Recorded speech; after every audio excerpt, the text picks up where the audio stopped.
Hey guys, tonight we're waking up inside a medieval army camp at dawn on the cold, muddy edge of history. There's no soft bed, warm blanket, or alarm clock with a gentle melody. Just stiff joints, damp clothes, and the realization that the only thing separating you from the bare earth is your bad decision to sleep in armor. This is what morning looked like when you were a foot soldier in the Middle Ages. Uncomfortable, noisy, and too early. So before you get too cozy, take a moment to like the video and subscribe to the channel, but only if you genuinely enjoy what I'm doing here. And leave a comment letting me know where you're listening from and what time it is. I always find it fascinating to know who's joining me on these sleepy little journeys worldwide. Now turn off the lights, turn on a gentle fan if you enjoy that soft background noise, and let's quietly slip into tonight's journey. You don't wake up because of soft morning sunlight, but because someone kicked your leg while fumbling into their armor. It's still barely light outside. The military camp is quiet for now, but you know it won't be long before it's filled with footsteps, clinking weapons, and grumbles about the worst sleep in centuries. Your back aches from sleeping on hard ground all night. Your limbs are stiff. Your head is pounding from using a metal helmet as a pillow, one with rivets. You sigh, sit up and brush dried mud from your sleeve, only to realize there's nowhere to wipe your hand. Not far from you, Peter, your tent mate, is still fast asleep. He's curled up, hugging his gear like it's the last warmth in this cold morning. His snores blend with the gentle rustle of dry grass beneath him. A few soldiers nearby are starting to stir, some crawling upright, others still clinging to the last scraps of peace. You get up and head toward the shared water bucket between two tents. The water is ice cold and slightly murky, but it's all you've got to wash your face. You scoop some up, splash it on, and instantly feel more awake than any pep talk could manage. It's cold, unforgiving. That's the medieval version of a morning routine. Back at the tent, you shove on your leather boots, damp and stiff after the long night. Every step reminds you that today will be no kinder than yesterday. You start putting on your armor. The underpadding is faded and a bit frayed. The outer armor is dented in spots, the straps a little loose, but you adjust and breathe steadily. You're used to this. The camp is getting louder. Someone curses about a missing glove. Another is searching for a spear they used to hang laundry last night. Someone spilled a pot of porridge and groans, not from hunger, but because the backup breakfast might be nothing. Always the first awake, the commander marches past the tents, barking orders. His voice is loud, commanding, and increasingly annoyed as he spots a soldier trying to squeeze into the wrong size boots. You stand tall, doing your best to look alert, though your stomach's growling and your head still feels halfway in a dream. People start lining up. Someone's forgotten how to strap their armor. A recruit is fumbling with their helmet. Another soldier stands there silently, gripping a dull sword, gazing out toward the distant hills where the morning mist lingers. You know what he's thinking. Everyone thinks the same thing on mornings like this. Will I make it through today? Soon, the horn sounds. Not exactly glorious, a bit wheezy, slightly off-key, but enough to signal that the day has begun, and that it might be someone's last. You tighten your straps, adjust your shield harness, and knock lightly on your sword. A little ritual for peace of mind. Taking a deep breath, you look up at the sky. The clouds haven't cleared. The air is damp and cold. You smell wood smoke, wet leather, and somewhere nearby, the faint scent of thin stew drifting from the cook tent. The commander yells again, familiar phrases like "for honor," "Zrenya," "for the king," "component placement," "for the peace of the realm." No one responds, not out of disbelief, but because everyone's just trying to stay upright and not fall asleep on their feet. You glance at Peter, awake and trying to buckle his gear backward. You help him fix it, and you share a small laugh. It's a little humor to start a long day, a little camaraderie, a little reminder of humanity among the steel and dirt. You don't know what's waiting for you ahead, but for now, You're standing shoulder to shoulder with people who are just as tired, anxious, and determined as you. And that, even if it doesn't make you stronger, is enough to keep you standing. After a night on the cold ground and a morning jolted awake by wood smoke and ice-cold face water, it's time to face a non-negotiable ritual before battle. Breakfast in the military camp. No fried eggs, no toast, no coffee. It is just a large gray pot. Whether the color comes from ash or the ingredients themselves is unclear. The cook, who's not a cook but a soldier who used to sharpen nails, ladles out heaping scoops of what's alleged to be soup. You stand in a long line, gripping a slightly cracked wooden bowl, praying you get served before the pot runs dry or the ladle breaks. When it's your turn, he gives you a portion. Inside the bowl is something like porridge but thinner. A few grains of barley, a tiny root fragment, and, if you're lucky, a piece of vegetable that hasn't fully dissolved. You sniff it. Not terrible, but unidentifiable. You take a cautious step back as if dealing with a newly invented chemical. You sit near the fire, or what's left, and start eating. Every spoonful is an adventure, sometimes bland, sometimes saltier than regret, sometimes filled with unidentifiable floaties that may or may not be tree bark. But in silence, you eat it all. Because if you don't eat, you'll be hungry. And if you're hungry, you'll be weak. And if you're weak, the battle won't even have to kill you. Next to you, Peter chews and grimaces. "What is this?" he asks, still unsure if the round chunk he bit into was a turnip or a stone. You chuckle. As long as it's not moving, it's edible. Breakfast unfolds in an atmosphere of half seriousness, half resignation. Some men adjust their sword straps while eating. Others sprinkle in a pinch of salt from home, hidden like treasure. One breaks a rock-hard loaf of bread by hand and dips it in the soup to soften. No one complains too loudly. Everyone knows. This is the best they're going to get. In the corner, someone is trying to relight the central campfire. Smoke drifts upward, mingling with the smell of soup and unwashed bodies to form a distinct scent no one can mistake. The smell of morning before battle. You drink the last soup and wipe your mouth with a cloth. You don't feel full, but at least you're not empty. You stand, rinse your bowl in the ashwater basin by the tent, place it back, and return to your prep area. An officer passes by with a roster board. He doesn't make eye contact. He just ticks names and nods. Someone asks, "Do we eat tonight?" He replies dryly, "Depends which side still has tents." That's his version of reassurance. Someone chuckles, and then someone else joins in. Not because it was funny, but because laughing is the fastest way to stay calm. Between gray soup and a dull sword, a laugh is the only weapon that might carry you for a few more hours. Peter pats your shoulder. "First time I've finished breakfast without asking what it was. I think I've matured."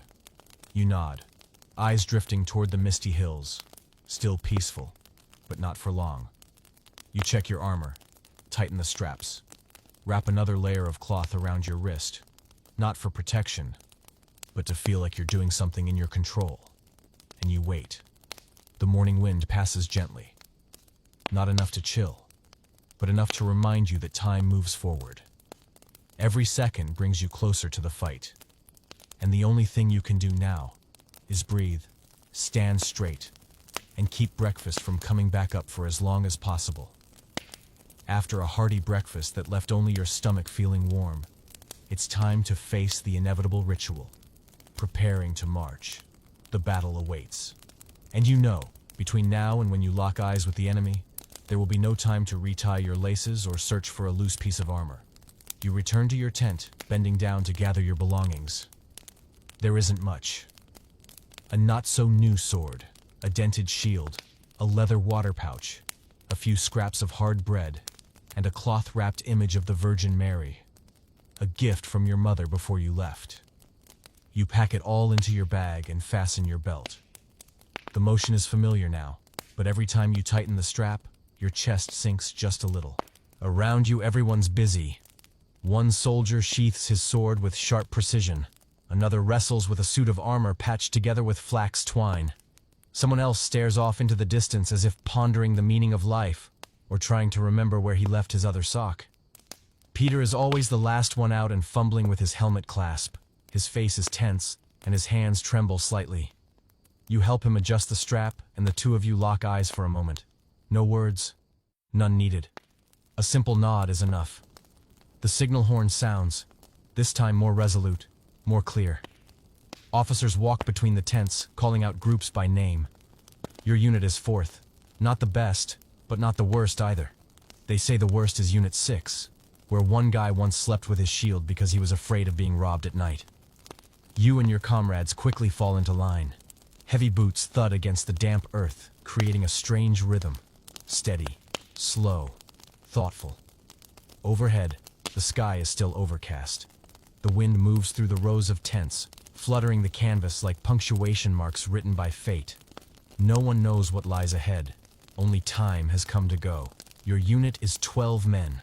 At the front is the captain, a tall, quiet man known for never removing his helmet in front of others. Rumor has it he lost his ears in a battle last year. Others say he never had ears to begin with. You're not sure, and you don't want to ask. The weapon check begins. Officers walk the line, inspecting gear. No excessive rust on blades. The armor must be fully secured. Shields must at least be holdable.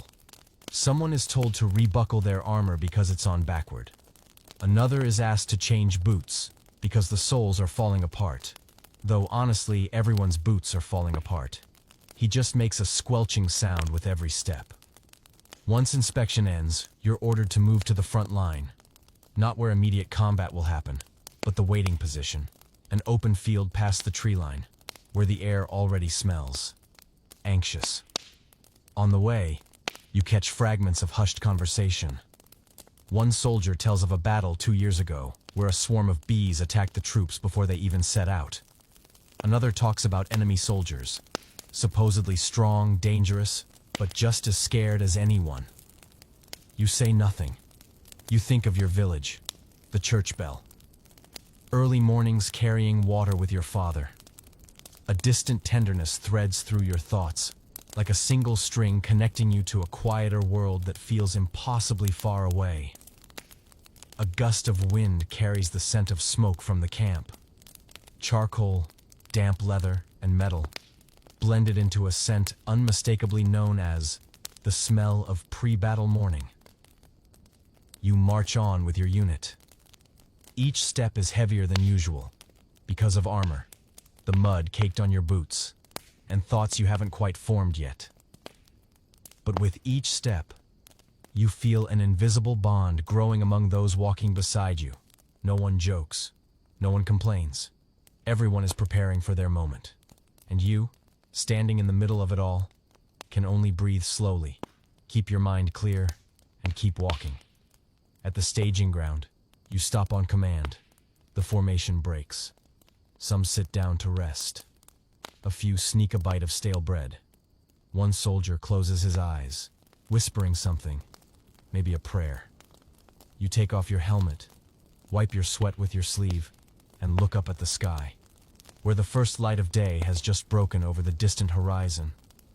The ground trembles lightly beneath your feet, not from an earthquake or the wrath of gods, but from over 200 people marching at once, clad in heavy armor, bearing shields, swords, spears, and a quiet unease pressed into their hearts. You are one of them, a link in a chain of soldiers moving toward the front.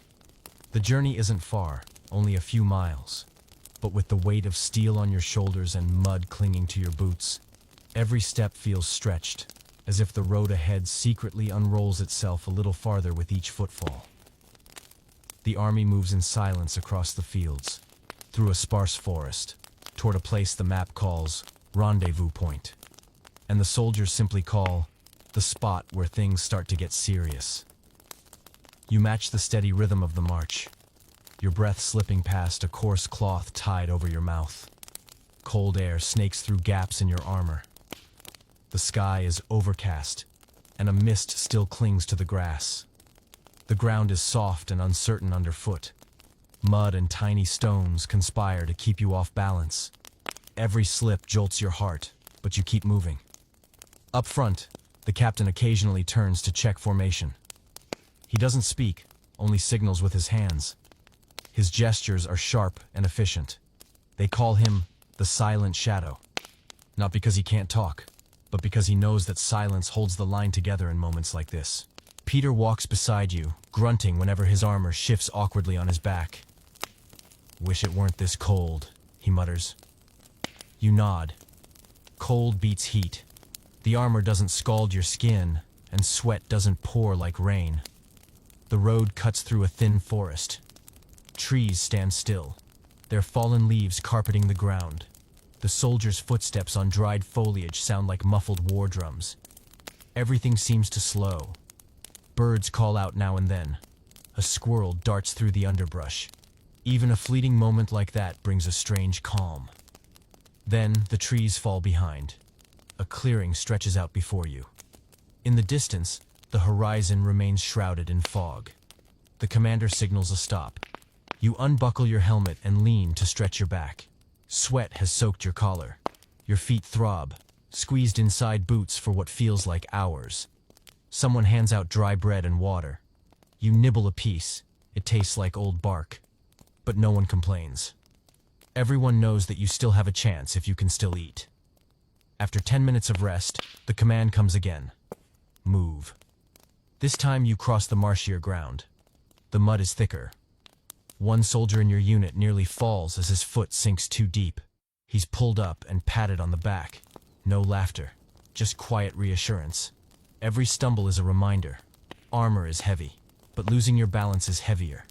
You think of home, of that red dirt path behind your house where you once ran barefoot as a child.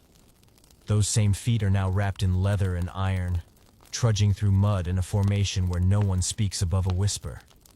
Someone starts singing. Just a simple folk tune. A couple of voices join in, then stop. Not because the song isn't good, but because something catches in the throat. You understand. Right now, every sound stirs feelings too easily. You don't know how much farther until camp. You only know you must keep going. Every step is a decision. Stop, and you risk danger. Go too fast, and you break formation. Fall behind, and you're alone. So you walk, not fast, not slow, just right. Just like someone trying to stay alive would. You hear voices when you reach higher ground, where the makeshift camp is being set. Another unit has arrived before you. Tents are going up, flags are planted, and tools are being handed out. You exhale with relief. At least today, there's a place to sit. Maybe soup. Maybe a night without fighting. An officer points to a patch of open land. Unit 4, set up here. You and your comrades move quickly. Erect tents, hammer stakes, and divide sleeping spots. Your hands shake from cold and exhaustion. But you keep working, because it must be done. When everything is in place, you sit down, pull off your boots, and stretch your legs. The ground beneath you is still damp, but it feels like a reward compared to the rest of the morning. You glance around. Everyone looks tired, but not broken. They're still breathing and still walking. And like you, they haven't given up. You thought that after marching for hours through forests, mud, and the full-body ache that makes your knees whisper curses, you'd arrive at something resembling an organized resting area. But no. What greets you is a patch of uneven earth, no shade, no stream, and indeed no peace to be found. This is where you're ordered. Set up camp here, and you know, this will be your home, at least until the war horn blows. The ground is soft like porridge, yet mixed with rocks, dry mud, and something unidentifiable. Maybe a root. Perhaps someone's old bone. You bend down and start unloading your gear. Your armor is heavy, soaked in sweat, and smells like a blend of horsehide, salt, and road dust. You take it off slowly, trying not to tear your underlayer more than the thorns already did. Peter drops his pack in front of you, then slumps to the ground like he just climbed a mountain. This place looks decent, he pants. You glance around. Some tufts of grass, a lonely bush, and a relatively fresh pile of horse dung. Yeah, real decent, you smile faintly. First task, pitch the tent. It's not big, not nice, and not waterproof. But when you've spent 2 nights in the rain wrapped in a cloak, a rough canvas with ropes is a gift. Each team gets a bundle: wooden stakes, fabric, and 1 long rope. You and Peter team up with 2 others, stretch the rope, hammer stakes, tie fabric, and then wedge rocks around the edge to block the wind. No one talks much. Everyone knows that noise doesn't boost morale right now. It just delays dinner. After nearly an hour, your team's tent stands. Lopsided, wrinkled, 1 stake leaning, but enough to crawl into and stay dry, if it doesn't pour too hard. And that's high living in wartime. You step inside and check the ground. A layer of dry grass, straw beneath it, and a thick cloth. It is not a mattress, but after sleeping on gravel, it feels like heaven. You pick the left corner, less rocky, and toss your bag down as a pillow. Peter sits beside you, pulls off his boots, rubs his blistered feet, and groans. After pitching the tents, each group is assigned to a cooking rotation. Today, yours is spared, so you get a short break. But then someone calls out, "Anyone wants to wash up, get water from the forest edge." 1 bucket's for drinking, the others, not. Use the top half. You get up and follow. There's a small stream, water slightly yellow but clear, flowing over mossy stones. 2 buckets rest nearby. 1 for drinking, 1 for everything else. You pick wisely. You feel lighter after washing your face, rinsing your hands, and dampening a cloth for your neck. The scent of trees, the sound of water, and the breeze on your skin remind you that you're still human, not just an armored ghost. Evening settles slowly. The sky remains gray, but the light softens. Everyone gathers near the central fire. A few stories start to surface: home tales, old memories, silly village gossip. Someone mentions burning bread once and blaming the cat.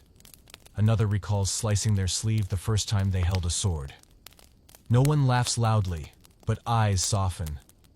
People need that normalcy, a soft pillow and a nightmare-filled sleep.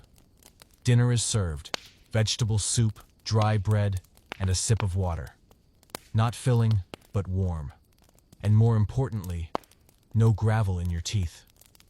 When night falls entirely, you crawl into the tent. Insects chirp. The wind is calm. You lie down, eyes on the fabric ceiling, breathing quietly. Peter's already asleep. Someone nearby breathes steadily. Outside, the guards change shifts, their steps firm and careful. You close your eyes, hoping to grab some rest before tomorrow begins. A new day, with a battle no one can predict. But for now, you just need sleep. And tonight might be a good night as long as your back avoids that big rock and your legs don't cramp. The next afternoon brings no sun, no rain, just a flat gray light spread evenly across the camp. The kind of weather people call emotionless. A gentle breeze drifts through, the scent of damp grass still clinging to the air, and in your stomach, a polite emptiness is beginning to grow impatient. The good news is that today, Squad 4 gets lunch first. The bad news is that today's lunch is gray soup. You hear this while tightening your armor straps. Peter walks over, wooden bowl in hand, face caught between resignation and forced optimism. "Hey, there's vegetables today," he says, holding out the bowl. You glance down. The liquid inside looks like thin mud, dotted with a few greenish things of uncertain origin. The smell is not exactly unpleasant, but it is not something that stirs hope either. You grab your portion and head toward the central fire. Everyone's seated in a vast crescent, lifting bowls and starting their midday meal with the air of people participating in some ancient ritual no one remembers the reason for. You stir the soup gently. It's not thick, not watery, and not identifiable. It could be cabbage. It could be dry leaves. It could be whatever was left in a supply sack after 2 days of marching. But you eat, spoon by spoon.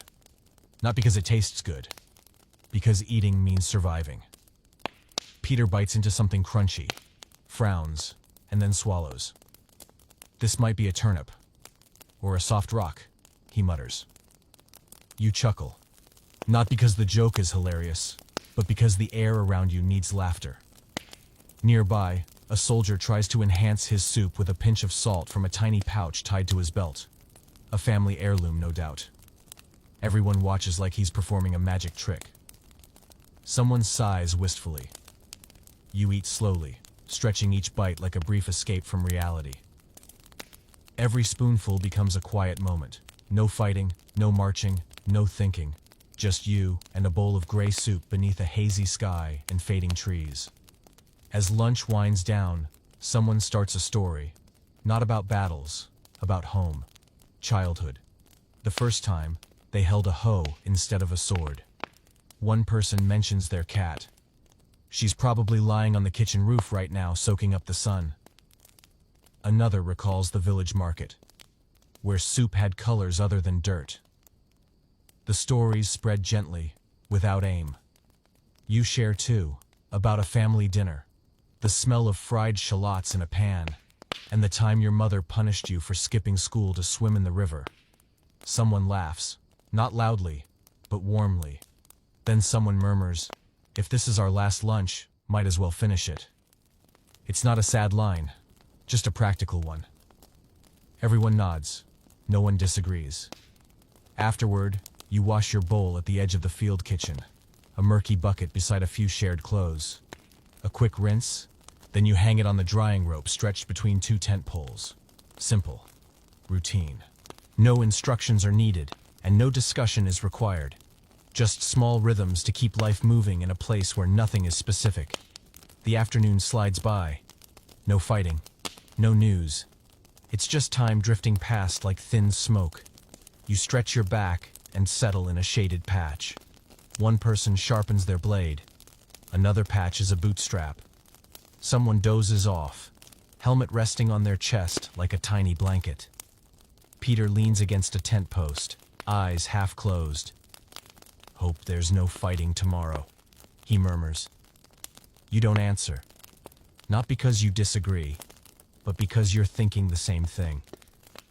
As the sun fades, a breeze stirs the air, carrying the scent of soil and the whisper of wind across the canvas. You glance at the sky. There's not much to see. But you know, the rest time is nearly over. And this evening might bring the first briefing for a real battle. You stand and stretch. Though short-lived, the faint warmth from the gray soup is enough to lend you a little strength. That bland, colorless bowl didn't bring happiness, but it reminded you that you're still here. Still moving, and still marching forward. As the sun dipped behind the distant hills, the last light of day faded into cold gray clouds. The camp fell into that hazy state between silence and anticipation.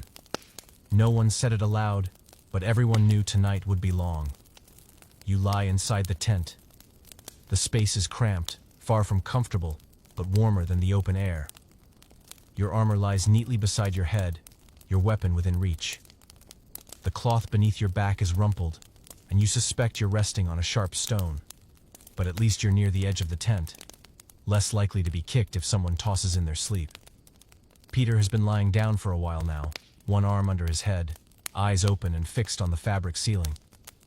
No one's in the mood to talk, not out of tension or resentment. Just sleep won't come. Outside, footsteps echo, the guards pacing around the perimeter. The tent walls flutter gently in the breeze. Further out, you hear a horse pawing at the ground, metal jingling on reins, and now and then, a solitary sigh from someone failing to hide their unease. You close your eyes, trying to relax. But your mind doesn't obey. It replays the morning. The trumpet call. The murmured orders between officers. The whispered rumors that tomorrow could be the real thing. You shift.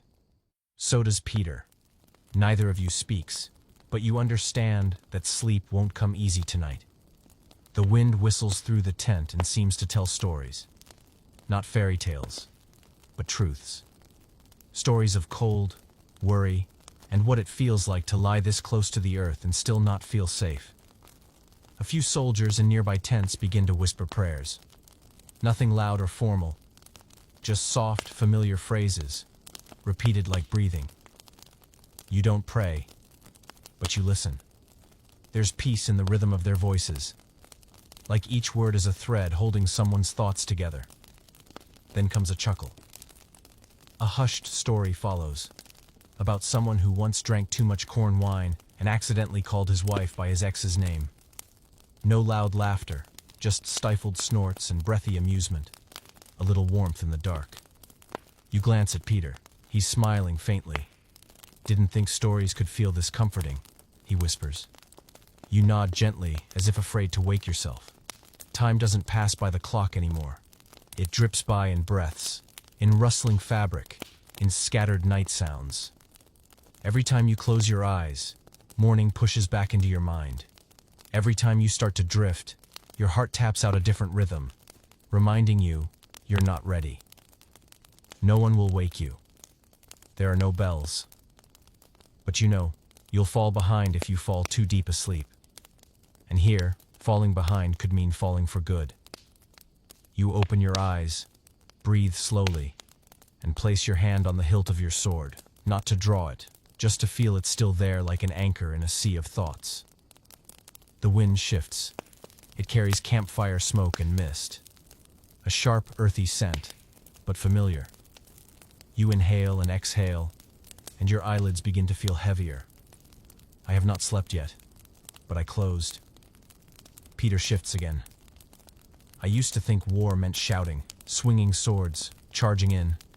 But now I think maybe war starts with one long, sleepless night.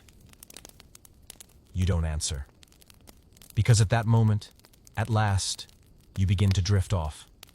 Not deeply, not fully, but into a light dream where you wear no armor, hold no sword, and walk barefoot through tall grass. A dream is not long, not vivid, but just enough to remind you that even now, people still need to breathe, pause, and simply be. Dawn didn't knock gently at your tent with soft light or birdsong. No. Dawn in the military camp came as a harsh trumpet blast, more like a dying whistle than a melody, cutting through the morning fog like a reminder. Dream time's over. Get up and deal with survival. Your eyes snapped open. They stung from a shallow sleep. Your body was stiff, twisted from spending the night curled on your side. Peter was still lying, but you could hear his breath, fast and shallow. Then he sat up suddenly, blinking at you slowly, not awake but remembering. Today was that day. "It's time," he whispered, as if saying it louder would make it happen faster. You nodded. Your throat was dry. You reached for your water pouch and took a small sip. It was warm and tasted like leather, but who cared? The only words in your mind now were, "Get ready." Outside, the camp stirred to life. Low voices, the clinking of armor. Footsteps are growing heavier and more deliberate. There was a different air in the tents now. No stories, no chuckles, only preparation. You suited up again, one layer at a time, one strap at a time. Your hands moved out of habit, but slower today, more carefully. Everyone seemed to understand that every buckle and strap might be the difference between a bruise and a fatal wound. Peter was strapping on his sword, fingers trembling slightly, eyes steady. You helped tighten the belt for him and gave his shoulder a light tap. No need for words. The gesture was enough. You stepped outside. The sky was still dim. The ground was damp. A sharp wind crept into your sleeves. Your breath and the breath of every soldier rose in little gray clouds. No one spoke. Everyone moved in their quiet orbit. A commanding officer climbed onto a slight rise and signaled for assembly. Soldiers fell into line, straight rows, heads down, shields slung, weapons in hand. Names were called. Answers returned. Everyone was present. No one had run. Whether that was loyalty, fear, or just not knowing where else to go, you couldn't say. But they were here. You glanced toward the horizon, where a pale gold light crept beneath the clouds. It was beautiful in a plain, quiet way. But you knew that that peaceful field would become something else entirely in a few hours. The officer spoke. "It's just loud enough. No rally cries, no speeches. Just instructions, hold formation, follow orders, don't break rank." He ended with a sentence barely louder than the breeze. The only thing you have to do today is survive. You heard it, but your mind wandered. To your mother tying a scarf around your neck before work in the fields, to lazy afternoons by the river, to the smell of soup under a wooden eave on rainy nights. Small things. But suddenly, this morning, they felt like the most precious things in the world. The order came. Move out. Not into battle, just to the staging point. But even that made your heartbeat spike. You adjusted your shield, tightened your grip on your sword, and stepped into line. The ground was soft beneath your boots. Each step made a soft thunk like walking through the wet cloth. No music, no drums. Just breathing. Just metal brushing metal. Just the quiet roar of thoughts in everyone's heads. You glanced at Peter. He was walking in sync, not looking your way but gripping the hilt of his sword like letting go might break everything. Around you a few soldiers muttered to themselves. Prayers, maybe. Or promises. Or just words to fill the silence. You kept walking. The morning wind faded. The sky brightened from gray to soft orange. And then, faintly, for the first time, you heard another trumpet. And it wasn't ours. You stand motionless in formation, hand resting on your sword hilt, helmet lowered, face half hidden behind a steel mask. Everyone around you is ready. But no one speaks. No one moves much. The entire line seems frozen in this misty morning, waiting for something or someone. Heavy footsteps echo behind you. You don't need to turn. The commander has arrived. He doesn't appear often in the camp. Usually orders are relayed through captains or ranking officers. But today is different. Today is not a drill. Today is the day. He steps in front of the ranks, carrying no sword, not in full armor, only a thick cloak, collar high, dust clinging to the edges. He scans each soldier slowly. No words at first, just a calm gaze, tired perhaps, but unwavering. Then he speaks, not loud, not dramatic, but with a voice low and steady, just enough to be heard by every man. You've marched far. You've endured rain, cold, little food, and shorter sleep. And now you stand at the final line, either to live and tell the tale, or leave it for others to tell. No one laughs, but every eye locks onto him. Even without words, you feel everyone listening, not just with their ears, but their entire being. I can't promise this battle will be fair, he continues, unshaken. I can't promise we'll all return, but I can promise this. If any unit is brave enough to face what's ahead, it's you. A soft wind blows. The banner on its pole flutters in dawn. You still haven't moved, but your heart slows. His words steady your rhythm like a hand on the reins. We don't have the best armor. We're not the largest army, but we know why we're standing here. He pauses. Eyes drift out toward the fog-shrouded field stretching to the horizon. Out there, he says, they're scared too. They miss home too. They prayed last night, same as you. But they don't have us. They didn't march through frost, through mud, through every slow step, only to still be standing here. You feel your spine straighten, not because you were told to, but because something struck your core. You want to stand taller. And if this is the last time we line up together, the last time we raise our swords side by side, then let it be a day history remembers. A silence follows. Not tense, unified, no applause, no cheering. But something has shifted. The air no longer presses as it did at dawn.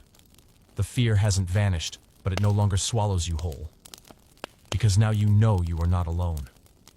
The commander steps back. No final flourish. There was no request for applause, just a slight nod. Then he turns and walks away with the same calm pace he arrived. Like a man who's just laid a cornerstone of belief, and now trusts the wall to build itself. Peter turns to you and murmurs, "Pretty sure I won't faint when the fight starts anymore." You glance at him. Say nothing. Just tap the edge of his shield with a firm clang, your way of saying, You'll be fine. You breathe in deep. This time, not out of fear, but readiness. The morning breeze carries the scent of wild grass and damp, sweat-soaked iron. Not pleasant, but real. You stand in formation, heartbeat steady again, and you know, whatever comes next, you will not face it alone. Waiting for battle is a strange experience. No one ever told you what it would feel like. No one mentioned that the moment between ready and begin could stretch unbearably long. After the general's speech, you and your unit were ordered to move to the staging area, a lower patch of land a few hundred paces from the main camp, right at the edge of the grassy field ahead. The map calls it the projected front line. Soldiers call it the place where it gets real. You march in formation. No jostling, no jokes. Everyone keeps just enough space between one another. Occasionally, someone adjusts a strap on the front man's armor. Occasionally, someone whispers, "How much longer?" But no one has an answer. You and Peter are in the third row from the right, near the center of the formation. In front of you are two tall, silent men. Behind you, a few green recruits. Their shoulders twitch. Their eyes fixate on the distant field as if trying to imagine something more concrete than a battle. You stand, knees slightly bent, back straight, shield raised to your chest, helmet secured. The morning light angles sideways, casting long shadows across the damp earth. A breeze rustles the grass, and the whole scene feels oddly like a rehearsal for a play that hasn't been written yet. All around, the soft clang of metal on metal sounds like wind chimes, gentle but never peaceful.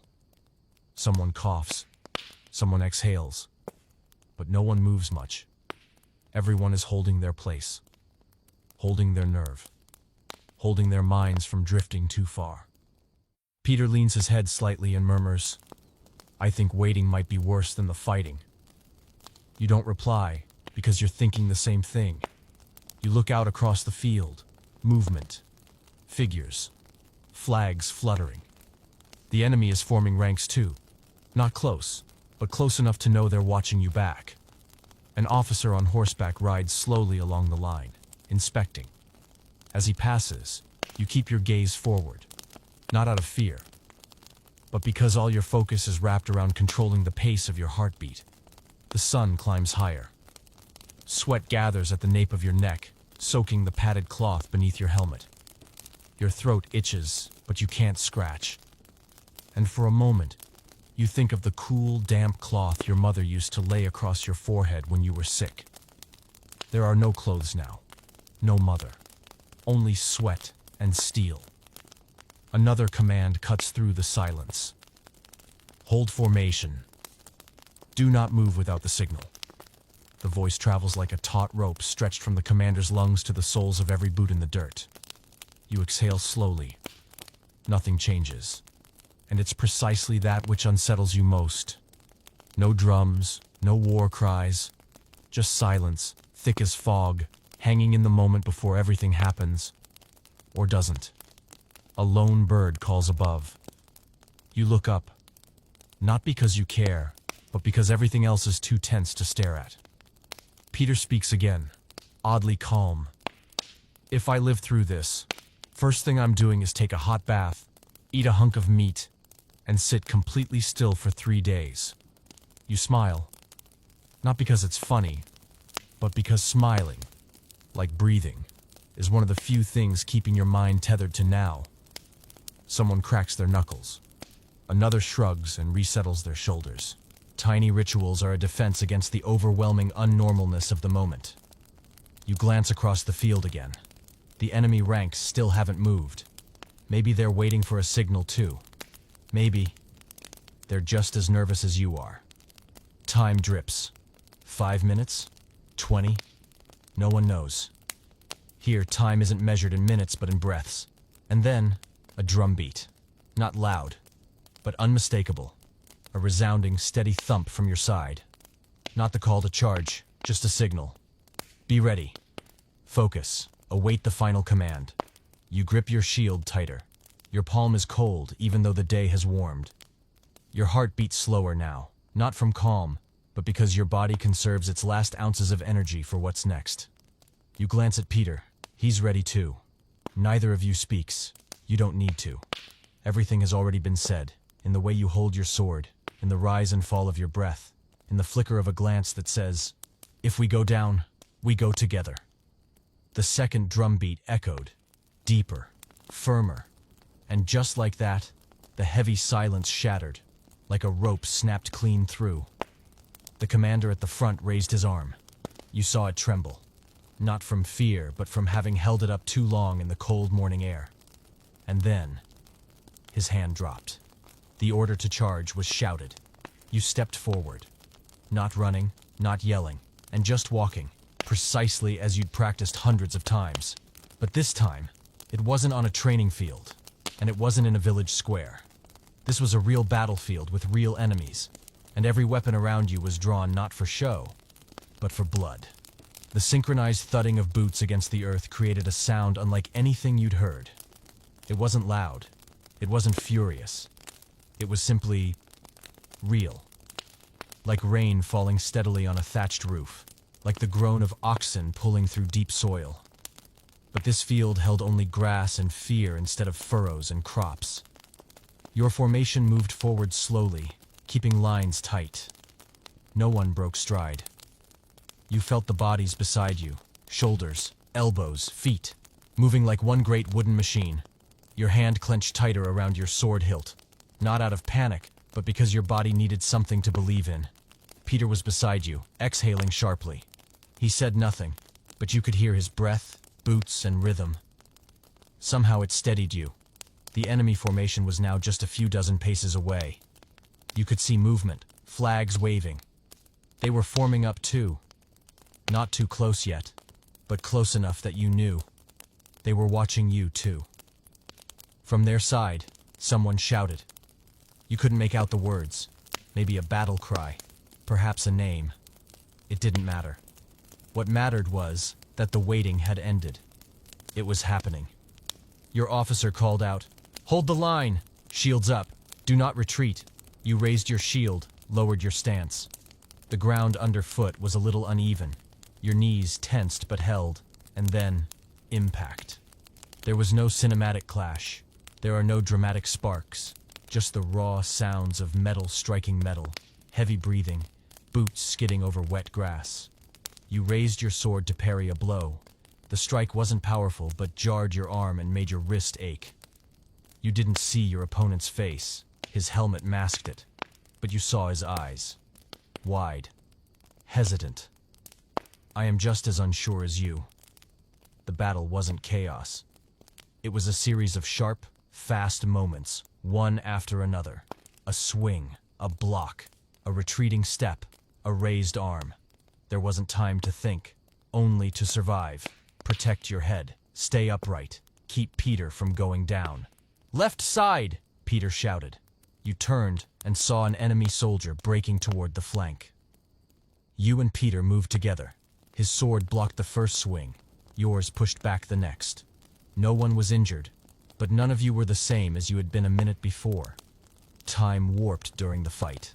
A single minute could stretch like an afternoon. One parried blow could seem to ring on forever. Then suddenly, from behind, trumpet blast. Not a signal of defeat, but a call to fall back and regroup. You stepped back in formation. No running, no turning. Just step by step, eyes forward. When you'd cleared enough distance from the enemy, you felt your breath rasping in your chest.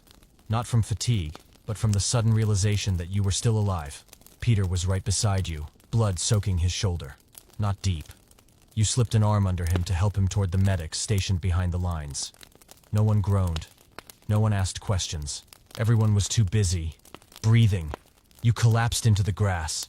You didn't take your armor off. Your hands were shaking, but your vision was clear. You had just survived the first minutes of a real battle, and you knew it wasn't over. But at least you had made it through the beginning. You're sitting in the middle of the field, your heart still pounding after that first clash. No one is talking, not because there's nothing to say, but because the exhaustion right now isn't in your arms or legs. It's in how your mind has to breathe just to keep up. The wind is still blowing. The sky is still gray. The grass beneath you is soaked with dew and blood. Not yours, but close. A soldier beside you is getting his shoulder bandaged. He isn't screaming, just grinding his teeth. The medic wraps the torn flesh with practiced hands, shaky but steady. Peter is sitting next to you, slumped against his shield, panting. Sweat trickles down his neck. His shoulder strap is torn, but the wound is just a scratch. You already checked. No deep cut, no infection. Lucky, you murmur. Peter nods but doesn't reply. An officer walks past, inspecting the line. Form up in fours, one step apart. No one leaves formation. You push yourself up, legs tingling, knees stiff. But you can stand. You still grip your sword like a walking stick for the soul. Everyone else begins regrouping. The formation is rebuilt. Not perfect, but standing. There are quiet gaps now, places where men didn't come back. No one asks. No names are read, just glances, and then eyes forward. You notice a young soldier fumbling with his armor. His eyes are unfocused, as if he's staring into a place that isn't there. A comrade beside him places a hand gently on his shoulder. No words. Just that. It's enough to bring him back. The commander steps forward, raising his hand for order. His voice is calm and even, just as before. We haven't lost. We haven't won. But we're still standing. And that alone is enough to make the other side nervous. No applause. Just a few solemn nods. Then everyone gets back to work. Tightening ranks, checking weapons, adjusting shields, getting ready for whatever comes next. Peter quietly adjusts his belt. You help fasten the strap behind his back. No one says it out loud, but you both know. These little acts matter more than 100 war cries. A group of soldiers joins from the left flank, folding into formation. They're muddy, red-eyed, but upright. One is chewing a piece of hard bread, probably his first bite all day. You watch and suddenly remember you haven't eaten either. You reach into your pouch and pull out a piece of bread hard as stone. Peter offers a pinch of salt. The two of you sit, eating while staring at the ground. It's not good, but it's enough. And right now, enough is something sacred. Someone nearby ties their bootlaces. Another wipes dried blood from his shield. A few officers walk the rows, offering short commands. If you're pushed left, follow the first signal. Don't break formation. Never charge alone without orders. You nod. You don't need to hear it all. Right now, everything runs on habit and instinct. Like farming. You don't need to relearn how to swing the hoe every time you walk into the field. You just need to remember why you picked it up. Peter turns to you and gives you a weak smile for the first time in hours. Still got all my teeth. You raise an eyebrow. But are they clean? Both of you chuckle. A short, awkward laugh, but the most human sound you've heard since morning. The wind picks up again. You pull your collar tighter and glance toward the enemy line. They're still out there, distant, faint through dust and mist, but you know, they're watching too. And chances are, they're doing exactly what you are. Checking shields, tightening straps, thinking of the ones next to them, and hoping they'll still be there after the next trumpet call. A horn sounds, not a charge signal, just a call to gather. But it's enough to jolt everyone upright, realigning the ranks. You step back into position and take a deep breath. Your lungs stretch, then sag like old leather. But they still work. No one knows when the next drumbeat will come. No one knows how often you'll charge, retreat, or stand again. But one thing everyone knows. While you're waiting, no one is allowed to fall. The third horn sounded, profound and decisive, like the opening note of a song without melody. And just like before, your body responded before your mind did. Feet forward, shield up. The formation moved as one, no shouting, just slow, steady, deliberate motion, like a heartbeat pushing forward. The atmosphere this time was different. The first clash had been the beginning. This one was real. No more doubt, no more holding back, and not much time left to wonder how you should feel about it. The field ahead looked the same but didn't feel the same. The grass was trampled, the mud churned, and the earth was soggy as if from a sudden rain. You saw scattered footprints, bits of armor and sword marks in the dirt, traces of those who had stepped before you. The impact wasn't soft when the two sides collided again. It was heavier, rougher. No more probing strikes, just full swings with whatever strength remained in your muscles. You raised your shield to block a charge from the right. The clang of metal echoed close. Your arm went numb for a second, but you didn't stop. You pushed back and swung your sword. It didn't land, but it forced your opponent to step back. Peter was holding the left flank, parrying and shouting something. Maybe left side, or maybe watch it. You couldn't tell. Sound in battle is never clear. Everything blends, boots sliding, frantic breathing, shouts, clanging steel, and the wind still blowing, indifferent to the war beneath it. The line began to stretch. Not everyone held formation. Some were pushed left. Others slipped, fell, and scrambled back up. Someone cried out for help, but you didn't turn.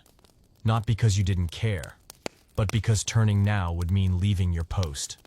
A hard blow rocked you from the front.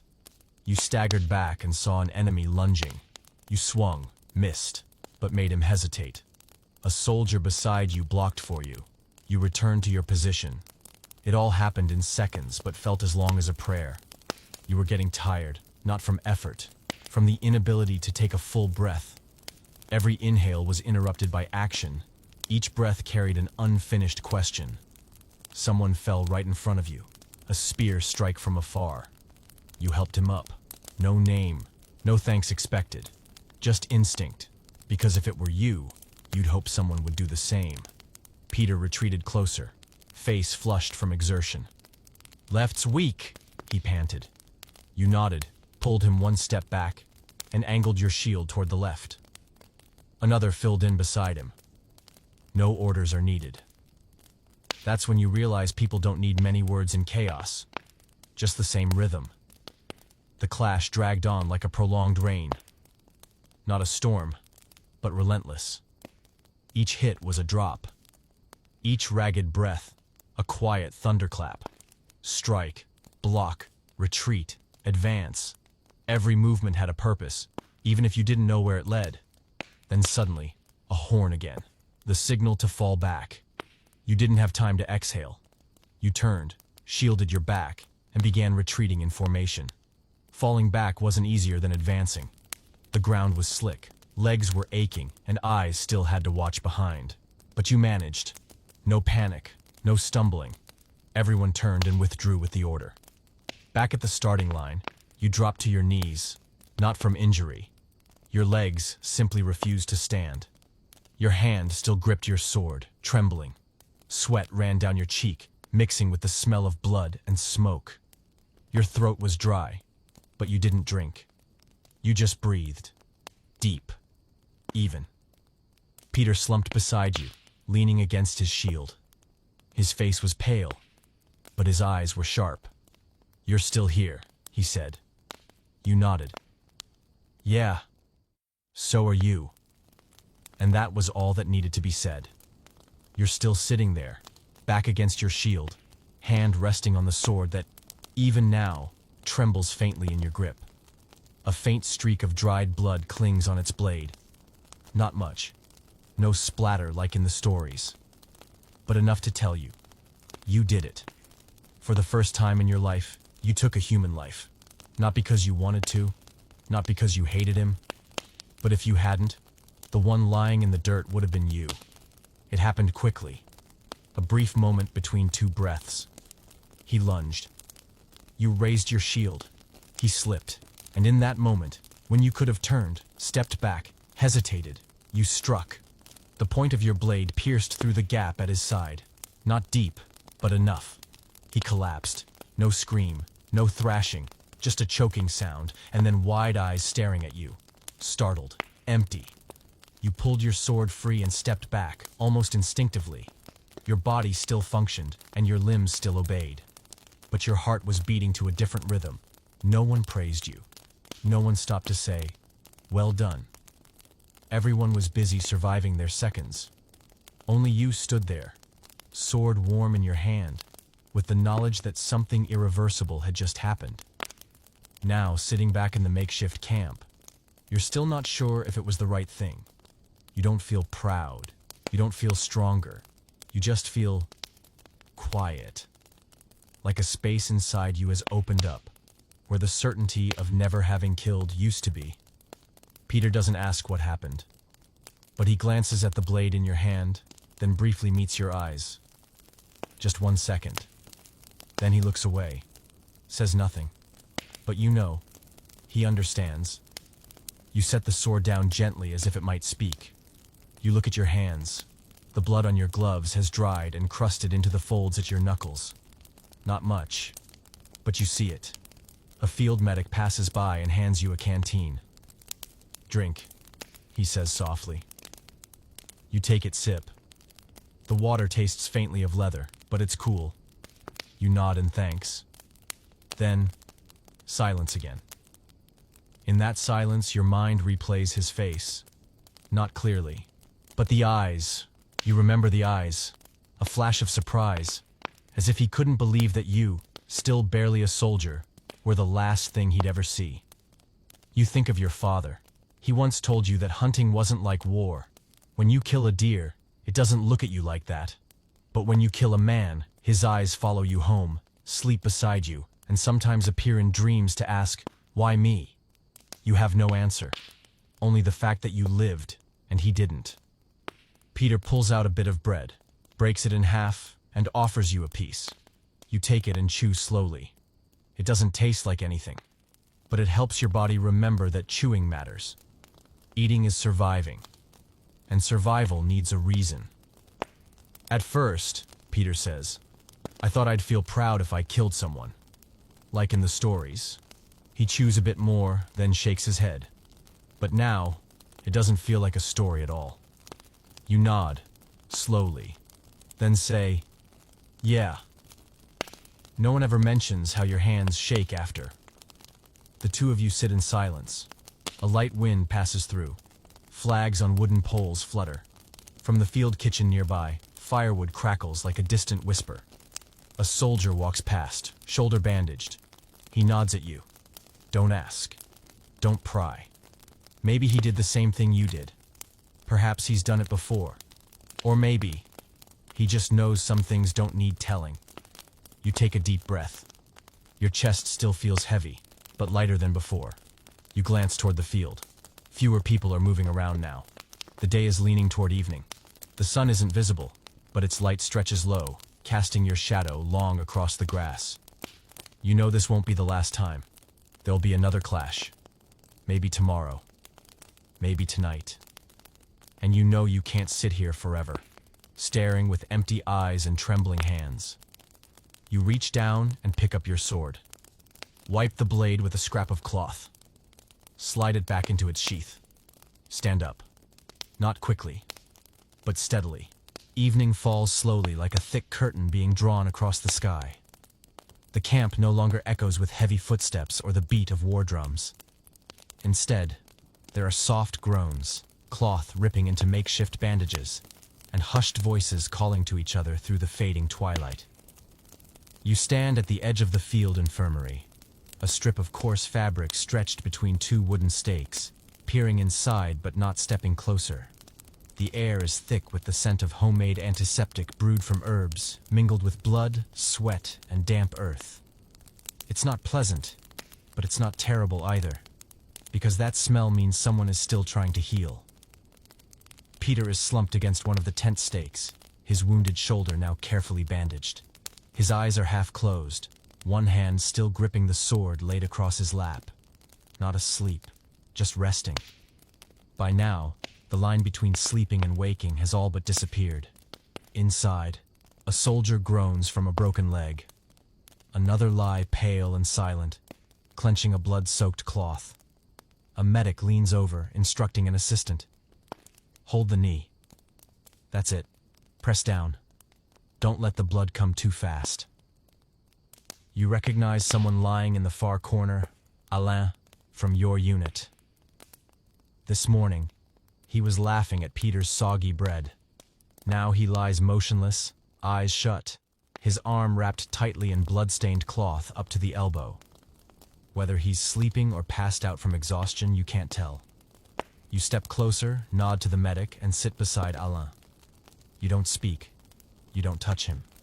Sometimes a silent presence is all someone needs. Outside, a small group is ordered to do a head count. There's a list. Someone reads names. Some get answered. Some do not.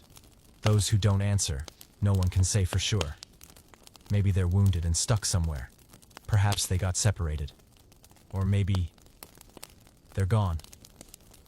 The general passes by, saying nothing. He looks at each person. His eyes pause on a few tents draped in black cloth, the sign for the fallen. Then he moves on. No instructions. No one has the strength for speeches now. You glance back at Peter. He opens his eyes slightly. "How many?" you whisper. He shakes his head. "Don't know. But the left side's got too many empty spots." This is a short sentence, but it is enough for you to picture that whole corner of the camp. Now just tent ropes, abandoned helmets, and blurred footprints in the mud. A young soldier stands by a small fire, holding the pouch of someone else. Maybe a friend, perhaps a brother. He carefully checks each item: a handkerchief, a small knife, a half-carved piece of wood. Then he places it all in a cloth box, ties it tight, and labels it with a name. No tears. Just quiet. Like a ritual everyone hopes they'll never have to perform. A boy soldier, no older than 16, recently rescued from the battlefield, sits curled up on a pile of dry grass. His arms hug his knees, eyes wide and unblinking. Someone places a blanket over his shoulders. He doesn't react, but he's still breathing, and that, for now, is enough. You hear a familiar name called 3 times. No answer. The record keeper quietly marks a small square. No red ink, no flowers, just one straight line of black, heavier than a church bell tolling through the evening air. Inside the tent, Alain stirs slightly. You turn. He opens his eyes and looks at you. Says nothing. You nod. He closes his eyes again and exhales more deeply. Maybe he'll be all right. Maybe not. But tonight, he's still here. And like so many others, that's the most you can hope for. Night falls completely. A forest bird calls in the distance. The wind slides across the fields colder than yesterday, but you feel a little lighter. Not because things are better, but because of the silence. Everyone is still here. The night in a military camp isn't like any night you've known. There are no lullabies, no comforting smells of dinner smoke, no complete dreams waiting beneath a soft blanket. It's a kind of suspended night, where everyone lies down, but no one truly sleeps. You're lying in the tent with Peter and 2 other soldiers. The 4 of you are silent, turned away from each other, no one groaning or speaking. But you know, each person is awake, each one chasing their tangled thread of thoughts, long and frayed like an old rope. The moon tonight gives little light, just a faint silver strip slipping through the edge of the canvas. Outside, the wind rustles gently through tall grass. Tent ropes creak against wooden stakes. Sometimes there's the snort of a horse from the makeshift stables or the faraway cry of an owl. Every sound is slight, but in the silence, they feel incredibly close. You close your eyes, then open them again. Then close them once more. Sleep never comes long enough to carry you under.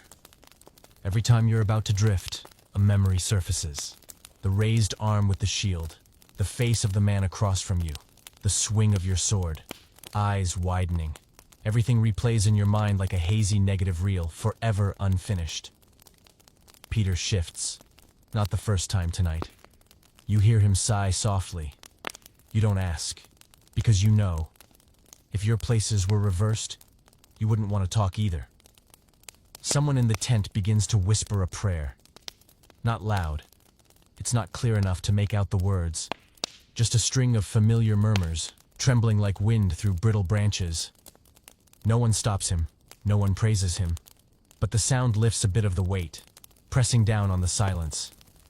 You look up at the tent ceiling. The canvas stretches at crisscrossing angles, casting faint shadows. Your heartbeat is steadier now, but your thoughts are not. They still refuse to rest. You think about those who didn't return today. Some you barely knew. Some were neighbors. Some had shared a thin bowl of soup with you just yesterday. You think about your village, the thatched roof of your house, the stone well where your mother washed vegetables, the wooden step where you used to split firewood. Every image appears strangely vivid, as if you remember a long-lost dream that suddenly came back in perfect detail. There are footsteps outside, soft and steady. A guard is making his rounds. They take turns walking through the night, never leaving the camp unattended. Every step is like a steady heartbeat among hundreds of minds that are anything but. Your eyes begin to sting. Not because you're crying, but because something inside you has been stretched too tight for too long. Someone coughs quietly in the tent. A slight sound, followed by a whisper. "Still awake?" Peter's voice. You whisper back, "Yeah." Then, nothing more. Peter doesn't say anything else either. Maybe just hearing someone answer is enough. Maybe like you, he only wanted to know he wasn't the only one lying awake. Time passes slowly. You don't know what hour it is, but you begin to feel wearier. Your body, finally, wants to rest. But your mind won't let it. You roll over, lying on your side, eyes closed once more. This time, you try not to picture the battlefield. You think instead of the garden behind your house, where you once planted mustard greens and once scolded a chicken for scratching up freshly sown seeds. You build the image piece by piece. The well, the woven basket, the smell of soil after rain. Your mother's voice calling from the kitchen. Your breathing starts to settle, slower, lighter. And then, as if someone gently pressed a hand to your forehead, sleep finally comes. Not deep, not long, but just enough to rest a while. Morning light crept into the edge of the tent like a late guest, aware it wasn't welcome, but still knocking gently. You opened your eyes, not because you'd truly woken, but because that bit of sleep hadn't been enough to be called real rest. Peter was still lying there, breathing evenly, one hand resting on his chest like he was holding on to a private dream. Across the tent, someone had already gotten up.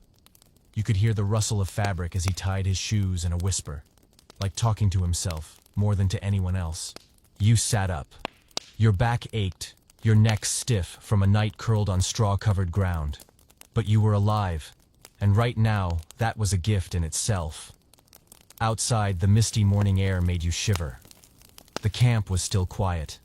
People began slowly stepping out of their tents as if each was waiting to see whether the sun would give them more hope today. The medic walked by, a list of the wounded in hand. His face wasn't sad, but it held no expression at all. It was the face of someone who had seen too much to be still surprised. You made your way toward the flickering campfire in the center of the grounds. A pot of water simmered gently above the coals. Someone had risen early to heat it, not for food, but so that everyone could hold something warm in their hands. You poured yourself a bit, cradling the chipped clay bowl in both palms. It was only water. No herbs, no salt, nothing extra. But it was warm. And right now, warm was enough. Peter emerged from the tent, wincing slightly as he moved his shoulder. You handed him a bowl. He accepted it with a slight nod. No thanks needed. Every small act was already a complete sentence among those who had just survived the battle. A few young soldiers sat in a quiet cluster. They no longer looked panicked like they had yesterday, but in their eyes, you saw it, adulthood arriving too soon. The quartermaster passed by, handing out stale bread and the last scraps of salted meat. You took your share. You ate for the first time in 2 days without choking it down. It wasn't good, But it wasn't hard to swallow either. Your body was starting to understand that surviving isn't just not dying, it's learning how to keep going. Farther off, someone was mending the strap on a breastplate. Another was fixing the lining of his helmet. These small, practical tasks felt like a way to keep life from slipping too far out of reach. You pulled out a cloth and began wiping down your sword. The blade still bore dried streaks of blood. You didn't rush. You cleaned it slowly, one stroke at a time. It was as if you were washing away a part of what your mind wasn't ready to hold. A name was called out from the direction of the medic station. A man ran over and babbled with the healer. Then, relief. Someone thought lost was still alive. You didn't know who, but you saw a small group exchange quiet shoulder taps. No cheering, just a ripple of shared breath, held in since last night. The commander passed through the camp. No cloak, just his padded gambeson, high-collared, hair tousled by the morning wind. He didn't speak. He simply walked, nodding to a few men, pausing at tents with black cloth draped across them, bowing his head briefly and moving on. His wordless presence was like the morning light itself, not promising anything, but not abandoning anyone either. Peter stood next to you, sipping more of the warm water. "You think we'll fight again today?" he asked. You didn't know, but you weren't as anxious as yesterday, because today you were familiar with the waiting. Someone pulled out a bamboo flute and played a few quiet notes. Not a song, just a few drifting tones in the morning mist, but they softened the whole camp. Someone chuckled. Another soldier whistled back. No one stopped them. The sun began to show more clearly. Pale gold spilled across the grass, still stained from yesterday. But the light didn't try to erase anything. It just kept shining. And those who survived kept living. One slow step. One quiet word. One full bowl of hot water at a time. The morning passed like a silent mist. Unhurried, unbroken, and offering no signs of what would come. You sat by the fading fire, hands wrapped around a cooling bowl of warm water. The wind had shifted, carrying the scent of burnt wood, damp earth, and the faint trace of dried iron from the swords nearby. Then, a low murmur rippled across the camp. 3 names aren't on the list anymore. They're gone. Deserters. You heard the word, not surprised, but not untouched either. You glanced over at Peter. He was whittling the grip of his sword with a small knife, head tilted, eyes fixed on the blade. "Figured someone would bolt," he said. "Who wouldn't be scared?" No one knew who the 3 were until a new list was pinned to a wooden board at the center of camp. Their names were still there, no lines through them, no official marks, just a single handwritten note below. Missing. There was no talk of manhunts, no raised alarms. A few officers walked the camp quietly, peeking into tents and asking questions in hushed tones. Everyone simply shook their heads. A neutral shake, not accusatory, not protective. Just quiet. You remembered last night, just before dusk.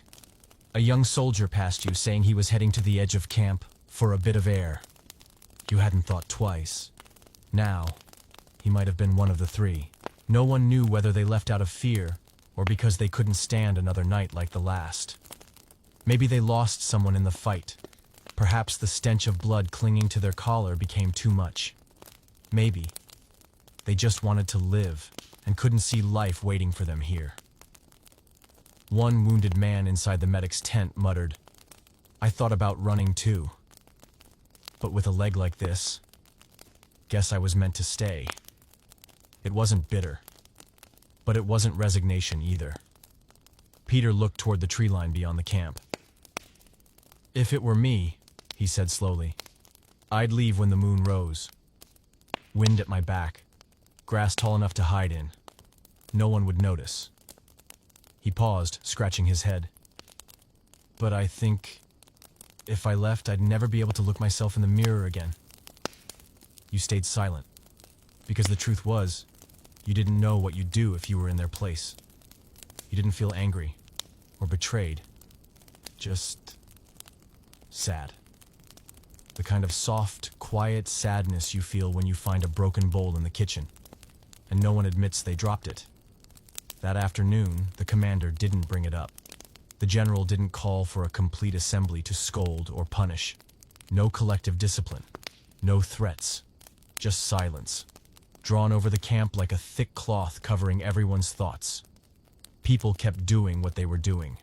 Repairing boots, patching armor, cooking rations, dressing wounds, redrawing the battle map, as if the three who left were already folded into the background noise of war. Everyone knew that some don't leave the battle because they're weak, but because they've already carried too much. Someone lit more firewood that night, and a few soldiers gathered around the flames. One told a story about his days as a potter. Another talked about the first time he traveled more than 3 miles from his village. You listened without speaking, but you felt your chest grow lighter. Not because anything said was funny, but because everyone was still here, still present. I'm still choosing to stay. You didn't know what had happened to the deserters. Maybe they found safety. Perhaps they were hiding in a cave. Maybe they were captured. But you didn't hate them. You only thought, if you ever met them again, you'd hand them a bowl of water and sit quietly beside them. No questions, no judgment, just space to breathe, as someone still alive. The moon rose late. The camp fell into its usual rhythm. Steady breathing, quiet turning, a few final whispers before fading into dreamless rest. You lay down, pulling a thin blanket over your chest, eyes fixed on the canvas above. You didn't know if someone else might leave tomorrow, but you knew one thing. You were still here, at least for tonight, among those who remained. The fourth morning after the battle arrived without much warning. The sky was still overcast. No rain, but the wind cut sharp. You sat on a damp log, your back against a bare tree. A crumpled scrap of paper and a small piece of cooled charcoal were in your hand. An officer had passed by earlier and said, "Today, there's someone delivering letters back home." On horseback, just one rider took the long way around with a satchel full of letters and a sealed list of names. You stared at the scrap of paper. It used to be a page from an old ledger, ripped out, the back still faintly lined with faded writing. But the front, where you were about to write, was blank, waiting to be filled with something that felt both true and light. You took a breath, let it out slowly, and began writing. "Dear Mother, I'm still alive. The fact that I can write this is already a blessing, right? The battle was 3 days ago. Half of us remain. But I'm still here, sitting by the fire, filthy, sore, and a bit smelly, but breathing just fine. Peter's still here too. Remember Peter? The one who always naps? He took a wound to the shoulder, but it's been stitched up. He still eats 2 pieces of bread like nothing ever happened." You paused. I flipped the charcoal around. Continued. "Yesterday, 3 men deserted. No one chased them. No one cursed them. Around here, everyone understands that some fears can't be held in a sword hand. Some can bear it. Some can't. But we all carry something heavy as stone, just invisible to everyone else. I killed someone, Mother. I don't know his name. Just remember that when I struck, he looked at me like he wanted to ask, why? But didn't have time. I didn't feel proud. I didn't feel disgusted. Just tired. You'd understand that feeling. Like the time Father had to butcher the sick pig before winter. No one wanted it. But we wouldn't have made it through if he hadn't done it." You stopped writing. The wind carried the smell of smoke and the soft clinking of metal from the armor repair tent. In the distance, 2 soldiers were chuckling over the last piece of crusty bread still in its wrapper. You wrote on, "Mother, I miss home more than ever. I miss the well behind the kitchen where I used to wash my hair in summer. I miss the pumpkin vines bending the fence under their weight. I miss the warm coals on your stove and the thin soup you made with turnips and pork fat. Don't worry about me. I'm eating. I sleep little, but I try. When I close my eyes, I picture you watering the garden or Father splitting wood. The thoughts are so familiar they lull me to sleep. Maybe that's enough for now. Peter stepped beside you and glanced down at the paper. "Who you writing to?" he whispered. "To my mother," you replied. He nodded. "Tell her I still have both legs, both arms, and I'm still arguing about everything, so I must be all right." You smiled, then added another line. "Peter sends his regards. He's still mumbling nonsense and sighing every morning, so I figure nothing's seriously wrong with him." You folded the letter carefully and tied it with a thin string like it was something precious. Then you handed it to the letter courier, a lean, quick boy sitting atop a light brown horse. He took it gently, tucked it into his large leather pouch, and nodded.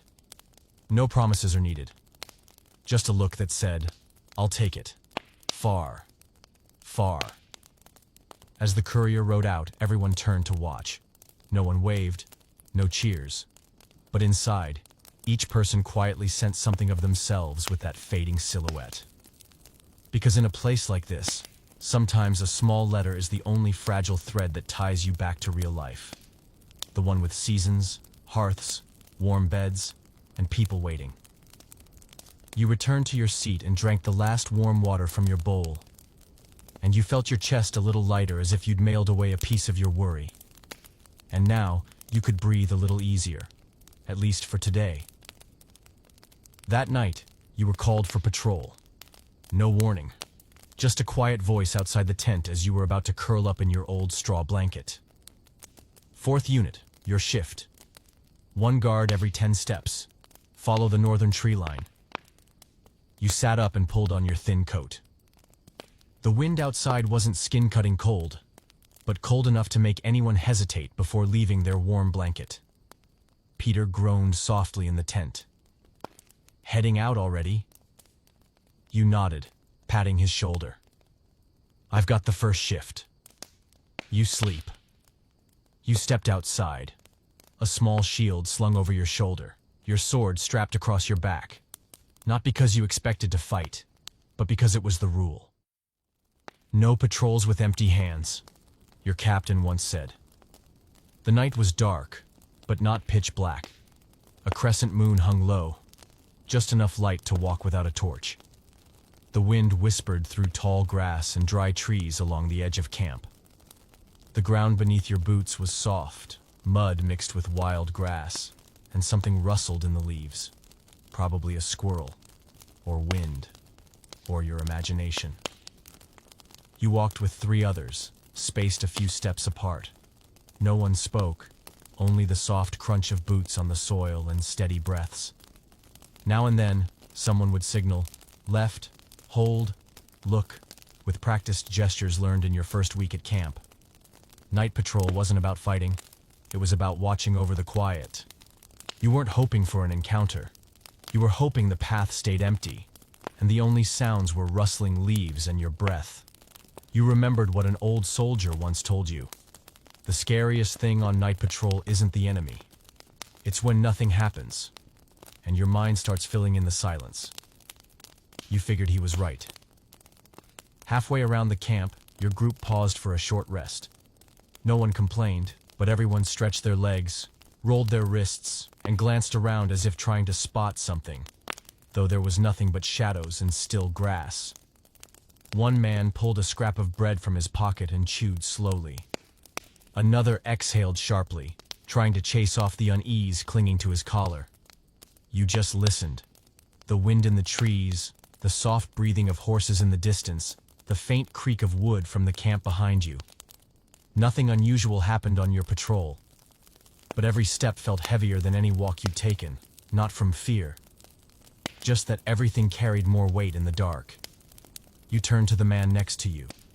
His name was Marcel. They used to be a grain storekeeper. He whispered, "I used to be terrified of mice.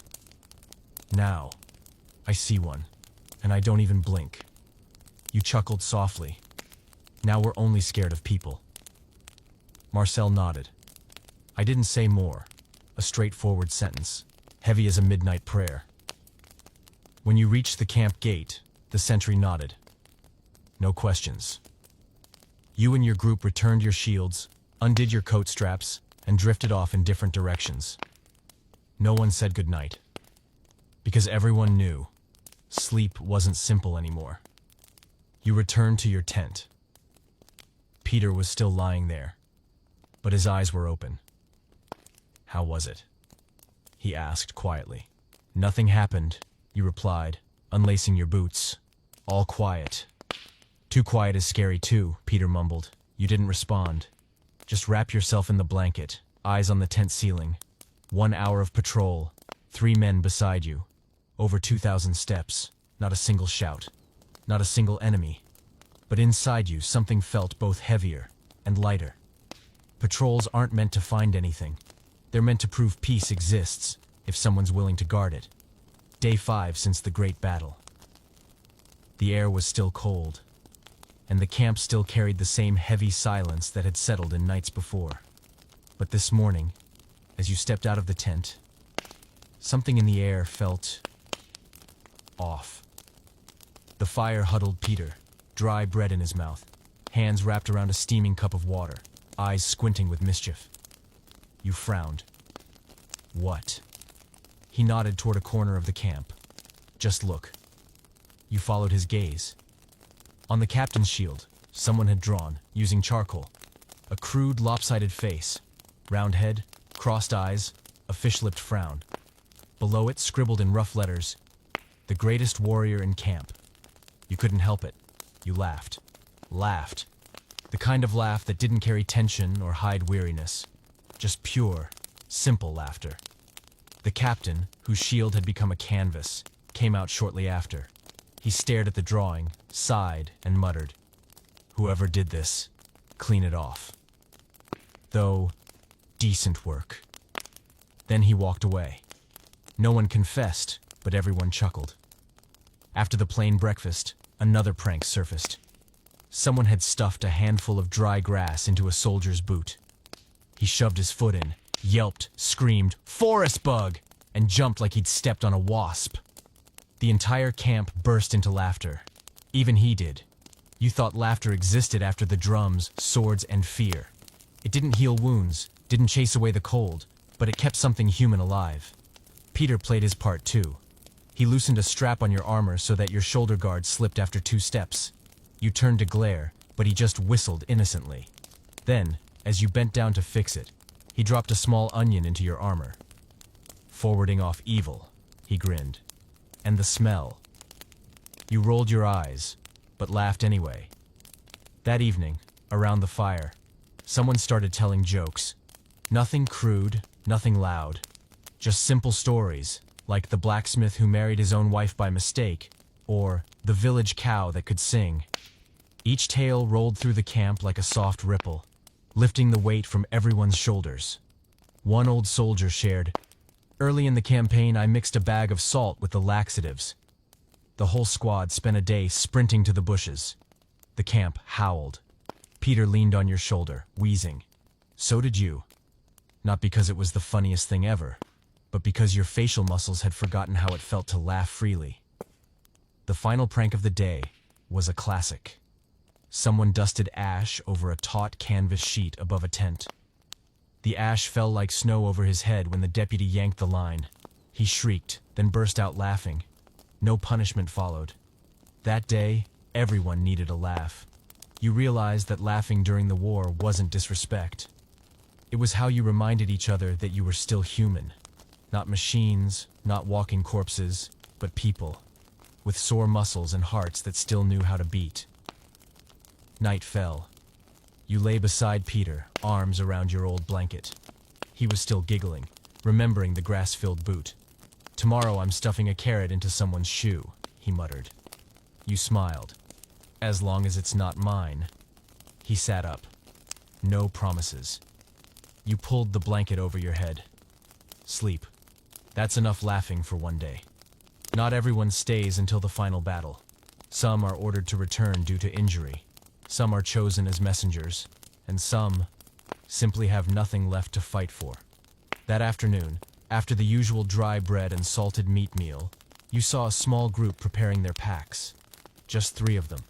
Each carried a cloth sack with a thin blanket, worn shoes, and an official letter bearing a red seal. They no longer wore armor, just thick coats and scarves around their necks.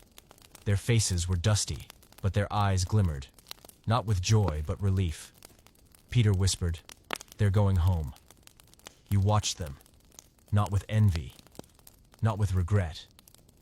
Just a quiet ache inside, like someone had tapped gently on your chest. That night, by the fire, one of the three, an old soldier named Renaud, told stories of his village to those who remained. "In my village," he began, "every February the snow melts, and the smell of damp straw rises from the ox stalls.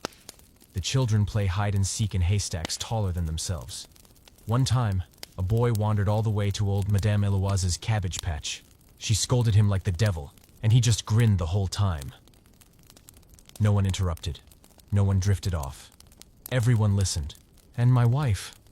He paused, eyes distant. "She used to make honey cakes faster than anyone could eat them. The smell was so good even the cat would pass out from happiness." Someone chuckled. "At my place, the cakes burn if my mother even blinks. My father always snuck a corner before she turned around." The camp felt wrapped in a mist of memory. No one spoke of battle. No one spoke of death. Only the small, priceless things. You remembered your village, the apple tree behind the house where you and your sister used to climb for green fruit, the time you knocked over the honey jar, and your mother stayed mad the entire afternoon. Peter turned to you. "If you made it back, what's the first thing you'd do?" You thought for a moment. "I'd take off my boots, put my feet on the dirt floor, and just listen to the rain." He smiled. "Me? I'd hug my mother. Tight. No words." The moon that night shone brighter than it had in days. The camp was bathed in silver light, soft and kind. The wind brushed across the tents, carrying the scent of grass, horsehide, and the familiar touch of cold. Renaud turned in early. Tomorrow, he'd leave with the others, back to the village. He packed quietly, then placed a small stone at the corner of his tent, a quiet sign for the next soldier who would sleep there. You stared at that stone for a long time. It wasn't pretty. It wasn't smooth. Just a plain rock, palm-sized, unremarkable. But to you, it felt heavy with meaning. It's like a wish, like a promise. I was here, and I'll carry a piece of you all home with me. When the group departed, there were no drums or flags the next morning, just a few waves and nods, and a trail of eyes followed until their shapes disappeared behind the hill. Peter stood beside you. "I hope Renaud gets home safe." You nodded. "And there's honey cake waiting on the table." Both of you smiled. Not because of the cake, but because the thought of a dinner table still existing somewhere was warmth enough. You returned to the tent. The smell of dry grass, old cloth, and rusted iron lingered, but your heart felt a little calmer, a little lighter, as if someone had just told you a gentle story and placed a hand over your chest to say, "Hold on. There's still a way home." You used to think the enemy would be terrifying. Big, wearing an iron mask, eyes blazing with fire and constantly yelling, always striking, always cold as stone. That was the image passed down to you in stories told by firelight, tales meant to scare children into going to bed early. But today, sitting with Peter by the camp fence, you look across the distant field, where the enemy once stood, and realize they're not like the stories. 2 days ago, while sweeping a corner of the battlefield after the clash, your group found an abandoned backpack. Nothing special was in it. A worn handkerchief, a small spool of thread, and a water-stained letter. The handwriting was unfamiliar, a little crooked, but someone had taken the time to translate it. It was a letter from a father to his son. "Your mother still bakes bread the same as ever. The hens have started laying again after the cold. When you come home, I'll fix the roof, and we'll eat outside like we used to. No battle cries, no oaths of honor. Just a letter about small things. The same kind of things the men on your side write too." You held that letter for a long time. You didn't know if the soldier who owned it was still alive. You didn't know if he'd ever read those words. But you did know. Beneath the armor, the flags, the names, they were people. Just like you. Just like Peter. Just like anyone in this camp. Peter told a story that day. Last campaign, I crossed swords with a guy, and we both slipped. We looked at each other. Didn't keep fighting. Just breathed. He nodded. I nodded back. Then we both retreated. You didn't keep fighting? You asked. No need. We were tired. Besides, I figured he probably had someone waiting for him too. You remembered the eyes of the soldier you once stabbed, not filled with hatred. Just surprise, then emptiness. It was a very brief moment, but one that stayed. Today the wind is still.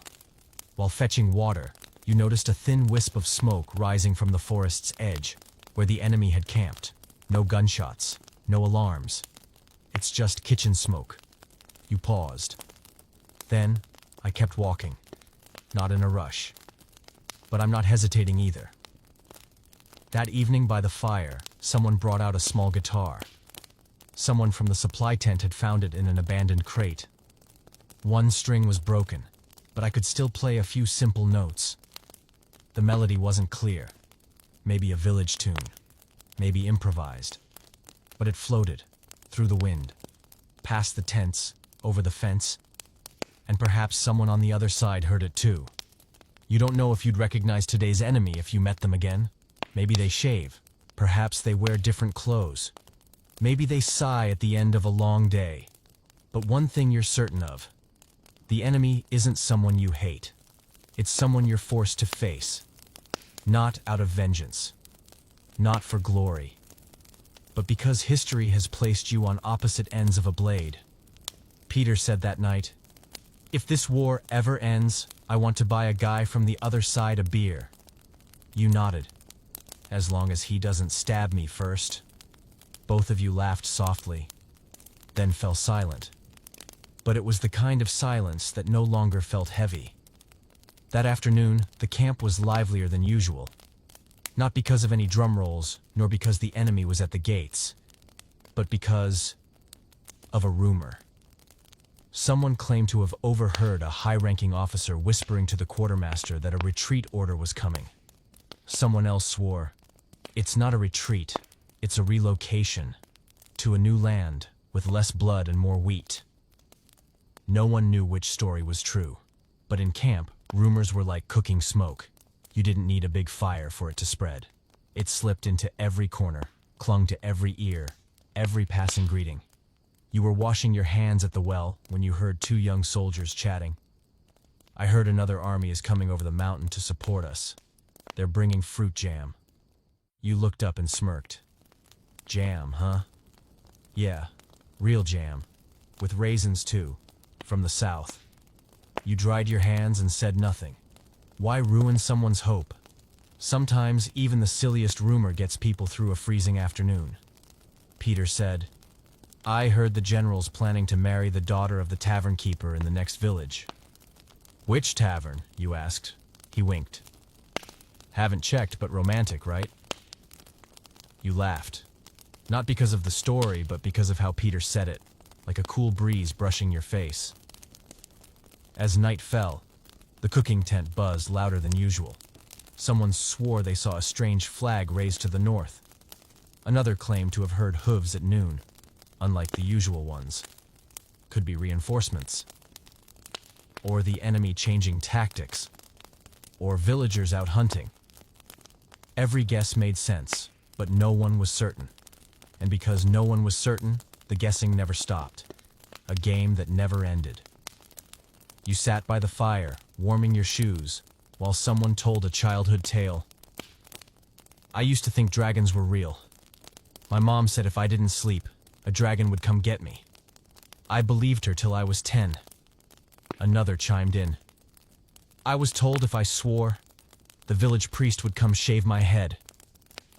The group chuckled. Not loud, not wild, but just enough to shake the chill from your collar. There was a strange rhythm among those tales. Worry and humor woven together like the two sides of an old coin. Everyone was afraid of something, but fear only grows dangerous when no one dares to name it. And thanks to hallway rumors, unexpected jokes, and definitely true reports, the campers kept hold of a fragile rhythm of life. Not joy exactly, but warmth. Just enough to keep from being swept away by the cold. You lay next to Peter that night, still talking about the mythical jam. "If someone really brings jam," Peter said, "I'll give them my right boot. Still in good shape. And the left one? I'm keeping it, in case I need to run off sweet-footed." You chuckled and shook your head. "What even goes on in your brain?" He answered without missing a beat. "Jam and hope." Then he closed his eyes. Fell asleep just like that. You stared at the tent ceiling, thinking about all the rumors that never came true, and realized they worked like lullabies. Maybe not real, but enough to make someone smile and fall asleep just a little easier. That night, the cold was harsher than usual. Not because the wind blew harder or the frost came thicker, but because the chill had seeped deep into every layer of fabric, every crease in your armor, every threadbare blanket. And as you curled up in the tent, arms hugging your stomach, you could only think of one thing. If only there were a bowl of something hot. The next morning, something strange happened. Just as you were splashing your face with icy water near the well, someone called out, not loudly, but loud enough to make heads turn. "Soup! There's soup this morning." You looked up. Peter was jogging toward you, holding a wooden bowl, thin wisps of steam curling from it. Something rich hung in the air, warm and savory. Hard to tell if it was meat or vegetables, but not plain water. "How?" you asked, eyes fixed on the rising steam. "They got a supply crate late last night," Peter said, catching his breath. "Bones, onions, some beans. They made soup. 1 bowl per person." You had never walked so fast to the cook's tent. A neat line had already formed. No shoving, no complaints. Everyone stood with eyes just a little brighter than usual. The cook, a broad man with a sweaty brow, ladled each portion with the care of a ritual. When it was your turn, he looked at you and said, "It's cold this morning. This soup is to remind you that you're still warm." You nodded, unsure how to respond. The soup wasn't thick, but inside were soft beans, shreds of tender meat, thin slices of onion, and a hint of some leafy herb. No need for salt, no need for bread. Just 1 spoonful of hot soup made your heart warm again. Peter sat beside you, took a sip, then let out a long hiss through his teeth. "Best thing I've eaten since we marched out." You nodded. "Still hot. Hope heats up with it." That was the moment you paused, because you realized the soup was good not just for its taste, but for what it meant. You hadn't been forgotten. In war, no one dares to expect a full meal. But if something has flavor, warmth, and care, even just a little, it's enough to believe that someone, somewhere, is trying to keep you alive with the smallest of efforts. The soldier to your left, Hugo, ate slowly, blowing gently on each spoonful. "My mother used to make soup like this every winter night," he said. "She'd say soup can't save a life, but it keeps people warm enough to sleep and awake enough not to give up." Someone else added, "In my village, when someone has their first child, they get ginger soup. Helps the body, reminds you that you've done something that matters." You thought to yourself, a humble bowl of soup might be the closest thing to a blessing in war. That morning, the camp was quieter than usual, but not somber. The clinking of spoons, the sighs after eating, and the crackle of the kitchen fire became a kind of music like mornings in a faraway village. After serving the last bowl, the cook sat down in a corner of the tent. He poured himself the final bit from the pot. He didn't drink right away. He closed his eyes, inhaled deeply, and then took slow sips. He looked like a wizard who had just finished his morning spell. After washing your bowl, you walked back toward your tent. Peter walked beside you, hands in his coat pockets. He looked up at the sky, where the sun was still hidden behind clouds. "I think today might be okay," he said. "Because of soup?" "Yeah, not because it fills you up, but because it's warm. And it's real." You didn't answer, but something lit up inside. A small, soft light. Not blazing, not blinding, but enough to soften some quiet, unspoken corner in your chest. That night, Peter said, "If there's soup tomorrow, I'll save a bowl, reheat it at night, and drink it before bed." You laughed. "Don't let it turn to jelly." "Doesn't matter, as long as it still warms the heart." You both fell quiet, lost in separate thoughts, but sharing one truth. Hope doesn't need to be grand. Sometimes it just needs to be the size of a spoonful of hot soup. Duoi jai laban dich tieng an trao chuot. Gyun guyen gyonkin hin hangva tinte. Fuhop voi fong kach kichuyen lich su. Voi kau truk maklak vajung chuan gufap. That morning, dawn rose earlier than usual. Not because the sky was clearer, but because campers were already awake. No one shouted, no one rushed. But you could feel it in every motion. The way hands tied shoelaces more firmly. Footsteps grew quieter, and eyes scanned the distance more carefully. Peter sat beside you, tightening the straps of his armor. "Something's different today." You nodded. There was no signal, no trumpet call. Just the air itself, heavy and certain, telling everyone, the battle is returning. That morning, a scout returned from the forward post, his face streaked with mud, sweat, and faint ashes. He spoke only a few words.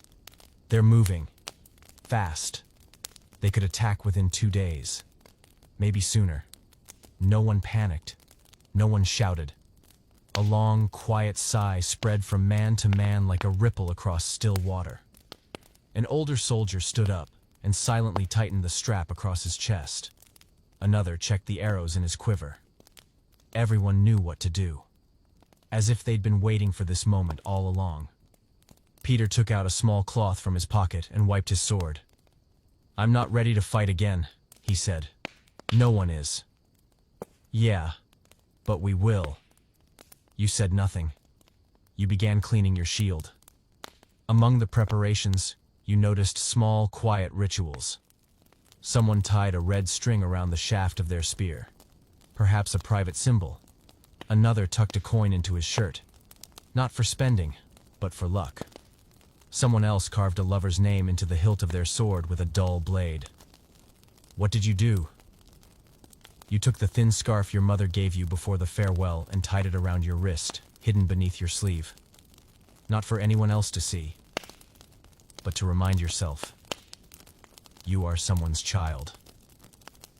At noon, the cook still made soup, but no one lingered. Each man held his bowl close, sat shoulder to shoulder, and ate quickly, not hurriedly, but because each bite tasted better when calm. Someone brought out a bamboo flute and played a few simple notes. Another tapped a rhythm on a tin pot. It wasn't quite a song, but it was something close. And music is the nearest thing to a blessing on a day before blood. You sat beside Peter. Neither of you said much. You just leaned against a tent post, eyes on the grassy hill. The wind blew, rustling dry leaves. A lone crow landed, pecked at fallen grain, and flew off. For a brief moment, everything seemed to forget that a clash was coming. By sunset, the orders came. Rest early tonight. We move at dawn. Peter lay beside you. I think we'll be okay.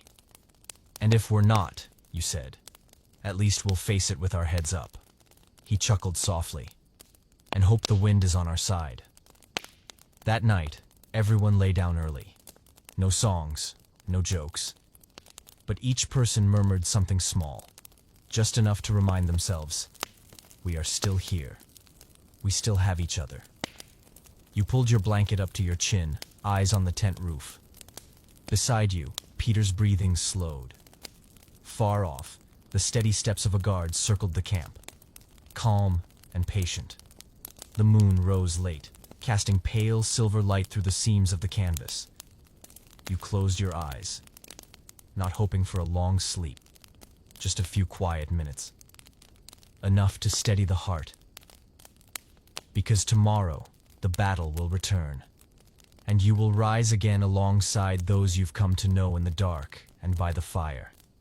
Not out of hatred, but because you've learned how to endure together in the most fragile moments. That morning, dawn arrived in a shade of gray. Not the gray of a coming storm, but the pale, cold gray of lingering mist, damp soil still clinging to the ground, wild grasses standing still as if holding their breath. Everything was so quiet that even breathing seemed loud among the crowded tents. You woke up before the sky turned. Peter was still asleep, clutching his armor like a strange makeshift pillow. You didn't wake him. You just sat up, laced your boots, and stepped outside. There were no drums, no fiery speeches. Only a column of people quietly preparing to move out. Lines of footsteps stretched ahead, silent and steady. Those in front stared straight ahead. Those in the back looked down. No one spoke loudly. No one asked where they were going. Everyone carried a private question, but no one dared break the silence that hung like a blanket of fog. You joined the line. Your shoulder brushed Peter's. Your hand gripped your shield. Your steps pressed gently into the damp earth. It felt like you were walking onto a stage, but there were no spotlights, no audience, only you and whatever was about to unfold. Past the grassy hill, the formation spread out. Before you lay a low field stretching to the edge of the forest. The grass reached your knees. The soil was soft and slightly slick. The sun was still hiding behind a long band of clouds. No bird song, only wind, cold wind, whipping gently across your spine. "Is it here?" Peter whispered. You nodded. "Looks like it." Both of you stood in formation, hands resting firmly on your weapons. No one had drawn a sword yet. There was no need.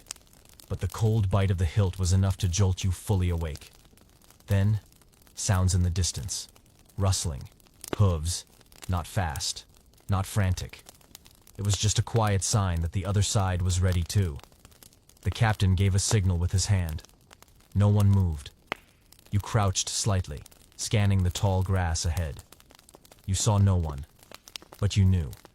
Someone out there was watching you back, just as tense, as breathless, and as tightly gripping their sword. A low horn sounded, soft, not sharp. It was not a call to charge, just a reminder. It was time. You drew a long breath. Your chest rose, then tightened. Cold air filled your lungs, sharpening every nerve in your fingers. Peter whispered, "No matter what happens, I'm glad I met you here." You looked at him. Me too. Then, both of you turned to face the field. And just like that, dawn truly began. Not with light, but with footsteps, boots pressing into the wet grass, armor clinked softly, shields lifting from the ground, and the deep breath of a line of people who knew there was no turning back. You stepped forward, one step, then another, like a slow wave rising from the riverbank. No rush, but steady. Figures began to appear through the grass. The enemy. They didn't look so different. It's the same dull armor. They have the same rounded helmets. They have the same wide eyes behind the metal. No one shouted. No one broke rank with a wild charge. Just two walls of breath and steel moving toward one another. And in that moment, before the clash, the first scream and the swords sang, you realized something. You were alive. Truly alive. In fear. In clarity. In the shared rhythm of those beside you. Peter gripped his shield tighter. You wiped your brow. Dew still clung to the grass. Your hands still trembled. But your eyes were steady now. No longer looking away. A battlefield at dawn isn't a place for heroes. It's a place for those who have no other choice, but still choose to stand. And in that moment, you understood. Whatever happens next, You were here. At the right time. In the right place. With every ounce of courage, a person can gather. The first sound of battle wasn't a scream. It was the sound of boots pounding into the wet earth, step after step, like drums rising from the ground. Then came the clinking of armor, the taut snap of bowstrings, the faint hiss of spears slicing through the air. All of it, like a strange orchestra playing a symphony of chaos. Time stopped making sense. All that remained were fleeting fragments. Your breath, the thudding of your heart, and the cold crawling up the back of your neck, as if the wind was no longer blowing from the sky, but from somewhere deep inside you. When the formations collided, sound erupted thick and heavy, like sledgehammers on a war drum. The crashing of shields, the snap of broken blades, the thud of bodies falling, someone yelling, unclear whether it was rage, pain, or just the raw reflex of survival. You didn't scream. Peter didn't scream. You both just breathed, deep, fast breaths, then raised your shields, stepped back, stepped forward. The world was reduced to movement, to the feel of a strike landing or a block slipping. You remember the sound of a sword striking armor, a ringing clang, sharp as a bell. Then there was the softer sound, almost a whisper when a blade didn't meet metal but slid through the fabric. That sound was slight, but at close range, it rang in your ears like a finger snapping next to your skull. You didn't see faces, but you saw eyes, those on the other side. They were afraid too. Their shields trembled slightly. Their breathing came in gasps, just like yours. One man charged you, sword raised. You brought up your shield. The impact numbed your arm. You stepped back, turned your body, and used the flat of your blade to shove him aside. It's not a killing blow, but enough to keep you standing. Peter took a hit from the left. He staggered and nearly fell. You grabbed his arm just as another enemy lunged. Peter spun, thrust back, missed, but caught his balance. You both retreated a row. No words were exchanged. But that quick grip between you and Peter was the language of survival. You heard the sound of horses in the distance. Someone had sent in the cavalry. The ground began to tremble. Not an earthquake, but the steady rhythm of hooves striking the earth. You ducked under a low swing and rose again, catching the muffled shout of an officer, half lost in the wind, but enough to understand. Hold the line, don't scatter. You saw a young soldier fall face first into the grass, helmet rolling several feet away. No one stopped to help. Not because they didn't care, but because everyone was trying not to fall themselves. Amid all the chaos, there was a strange moment. You heard birdsong. Not nearby. Somewhere far, maybe above the treetops, a bird or two soaring across the sky. They didn't know a battle raged below. They chirped. They flapped. They followed the wind. That sound was so faint it was nearly drowned. But you heard it. And you remembered it. Because it was the only sound that day that had nothing to do with war. You struck a few more times, growing tired. Your shoulder ached. Your arms buzzed. Breaths came shorter. Peter slipped back beside you, and you leaned against each other momentarily, like two trees sharing the same wind. "You all right?" you asked. "Still standing," he said between breaths. Then, you both moved forward again. You don't know how long the battle lasted. An hour? 3? But when the call to retreat rang out, everything seemed to dissolve. No one cheered. No fists were raised in triumph. Everyone stepped back, 1 foot at a time, carrying with them the sound of steel, breath, and survival. You turned and saw a field scarred with footprints, slashes, and crushed grass behind you. The sounds were smaller now, just the clinking of loose straps, the creak of broken wood, and an occasional soft groan. Peter leaned into you. "Are we heading home yet?" "Not yet. But we're walking." You both smiled, not wide, but enough to take another step toward camp. And in your mind, still echoing, through all the clangs of war, was the sound of birds flying across the battlefield. When the battle quieted, the first thing to return wasn't the sound of voices. Silence. The silence was like a thick fog draped over the entire camp. No one dared break it. No one rushed to speak, and no one dared to count. Because everyone knew, not all of them had made it back. You strolled across the field, damp with turned earth, your boots still caked with mud and crushed grass. With every step, there was something to avoid. A discarded helmet, a snapped spear, a torn fabric bag lying open like a mouth. Peter walked beside you. He said nothing. His shoulder slouched, a long gash down his arm, but he still gripped his shield strap as if it were the only thing keeping him upright. You saw Rolf for the last time that morning while tying your laces. He said, "If you see a little green wooden charm, pick it up for me." You smiled. "Just hold on to it." He smiled back, then marched off a few rows ahead. That afternoon, they found the charm, lying beside a body draped in a brown cloth. No one wailed, no one collapsed, but one by one, people walked over and laid a hand on the shoulder of the person next to them, a kind of comfort that didn't need words. There was a young recruit, only 10 days in, named Elias. He liked to talk about boiled eggs and fishing ponds. He didn't come back. They searched for his name on the list. It wasn't crossed out and just marked with a single gray dot. That gray dot was like an ink blot on an unfinished page. Small, but impossible to erase. That evening the camp lit more fires than usual. Not because it was colder, but because everyone needed light, to see each other clearly, to remind themselves who was still here. You sat near Peter. Neither of you ate much. The soup tasted the same, but somehow it felt duller. Maybe it was the smoke. Or maybe your heart had gone quiet. The commander walked through the camp, reading no names, calling no one. He simply placed small stones belonging to those who hadn't returned at the corners of the tents. Each stone is a symbol. No one asked. No one touched them. They remained in place. Silent nods to the past. Someone carefully laid a pair of boots beside a tree. They had no owner now, but they still looked like boots waiting for someone to step into them. Peter said, "If I don't wake up tomorrow, take the letter in my coat.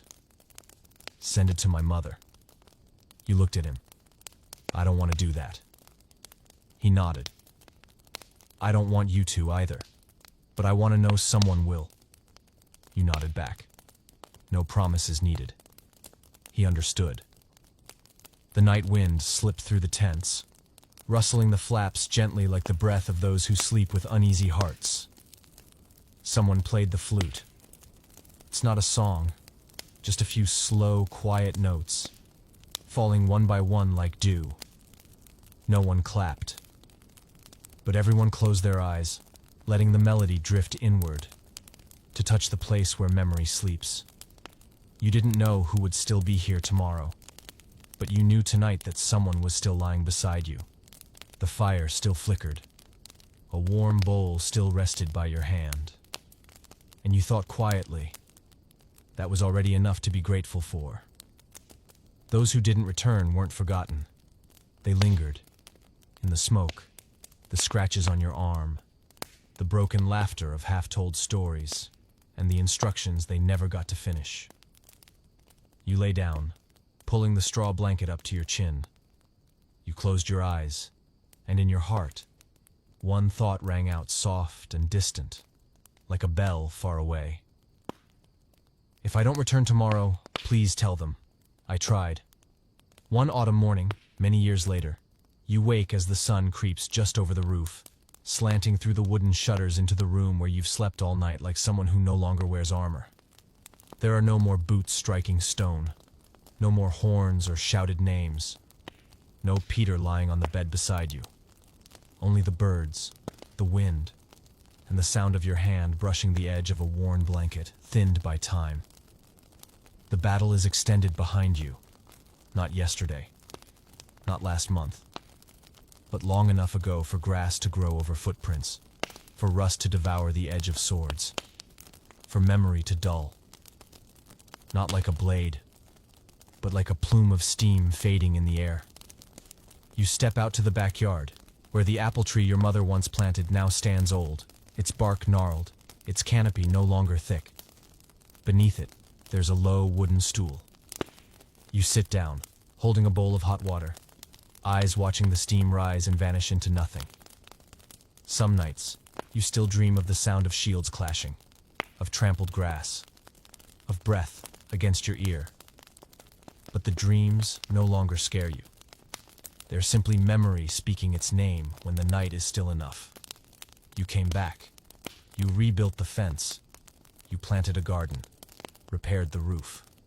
Some days, you sit and carefully stitch the seam of an old tunic Peter once tore. Some days, you write the names of those who didn't return into a notebook, though no one ever asked you to, not to glorify, but to be sure they existed. Each season, you make a small pot of soup.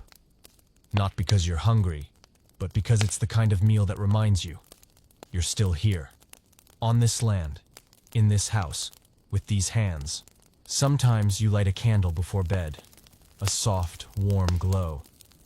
Next to it, you place a small stone, like the ones the commander used to leave at the tents of those who never came back. A quiet way to remember. People in the village sometimes ask, "You really went to war?" You smile. "I once stood in the line." "And did you fight like in the stories?" You shake your head. "Number we breathed. We held our shields. We counted our heartbeats." They don't understand, and they don't need to. You don't tell them everything. You just keep the parts you can whisper to yourself, like an old song no one remembers the words to. But the tune still lives somewhere in your chest. One day, you receive a letter from Peter's son. Written in uncertain strokes, it asks, "Was my father brave?" You sit for a long while. Then you write back a simple line. Your father still smiled, even when no one else had the strength to. And that, my dear boy, is brave enough. You tuck the letter into a drawer beside the handkerchief your mother tied to your wrist before you left. Both still carry a faint scent of wind, smoke, and someone once held close. The days pass slowly, but you don't feel lonely. Every quiet moment now is a small victory, a survivor's prize from when breath was the most fragile thing. Evening falls.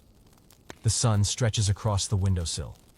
You close your notebook, blow out the candle, pull the blanket up to your chest, close your eyes, and in that sleep, you dream. No more battles, no more blood, no more screams, just an open field, lush and green, and a slow-moving line of figures walking beneath gentle sunlight.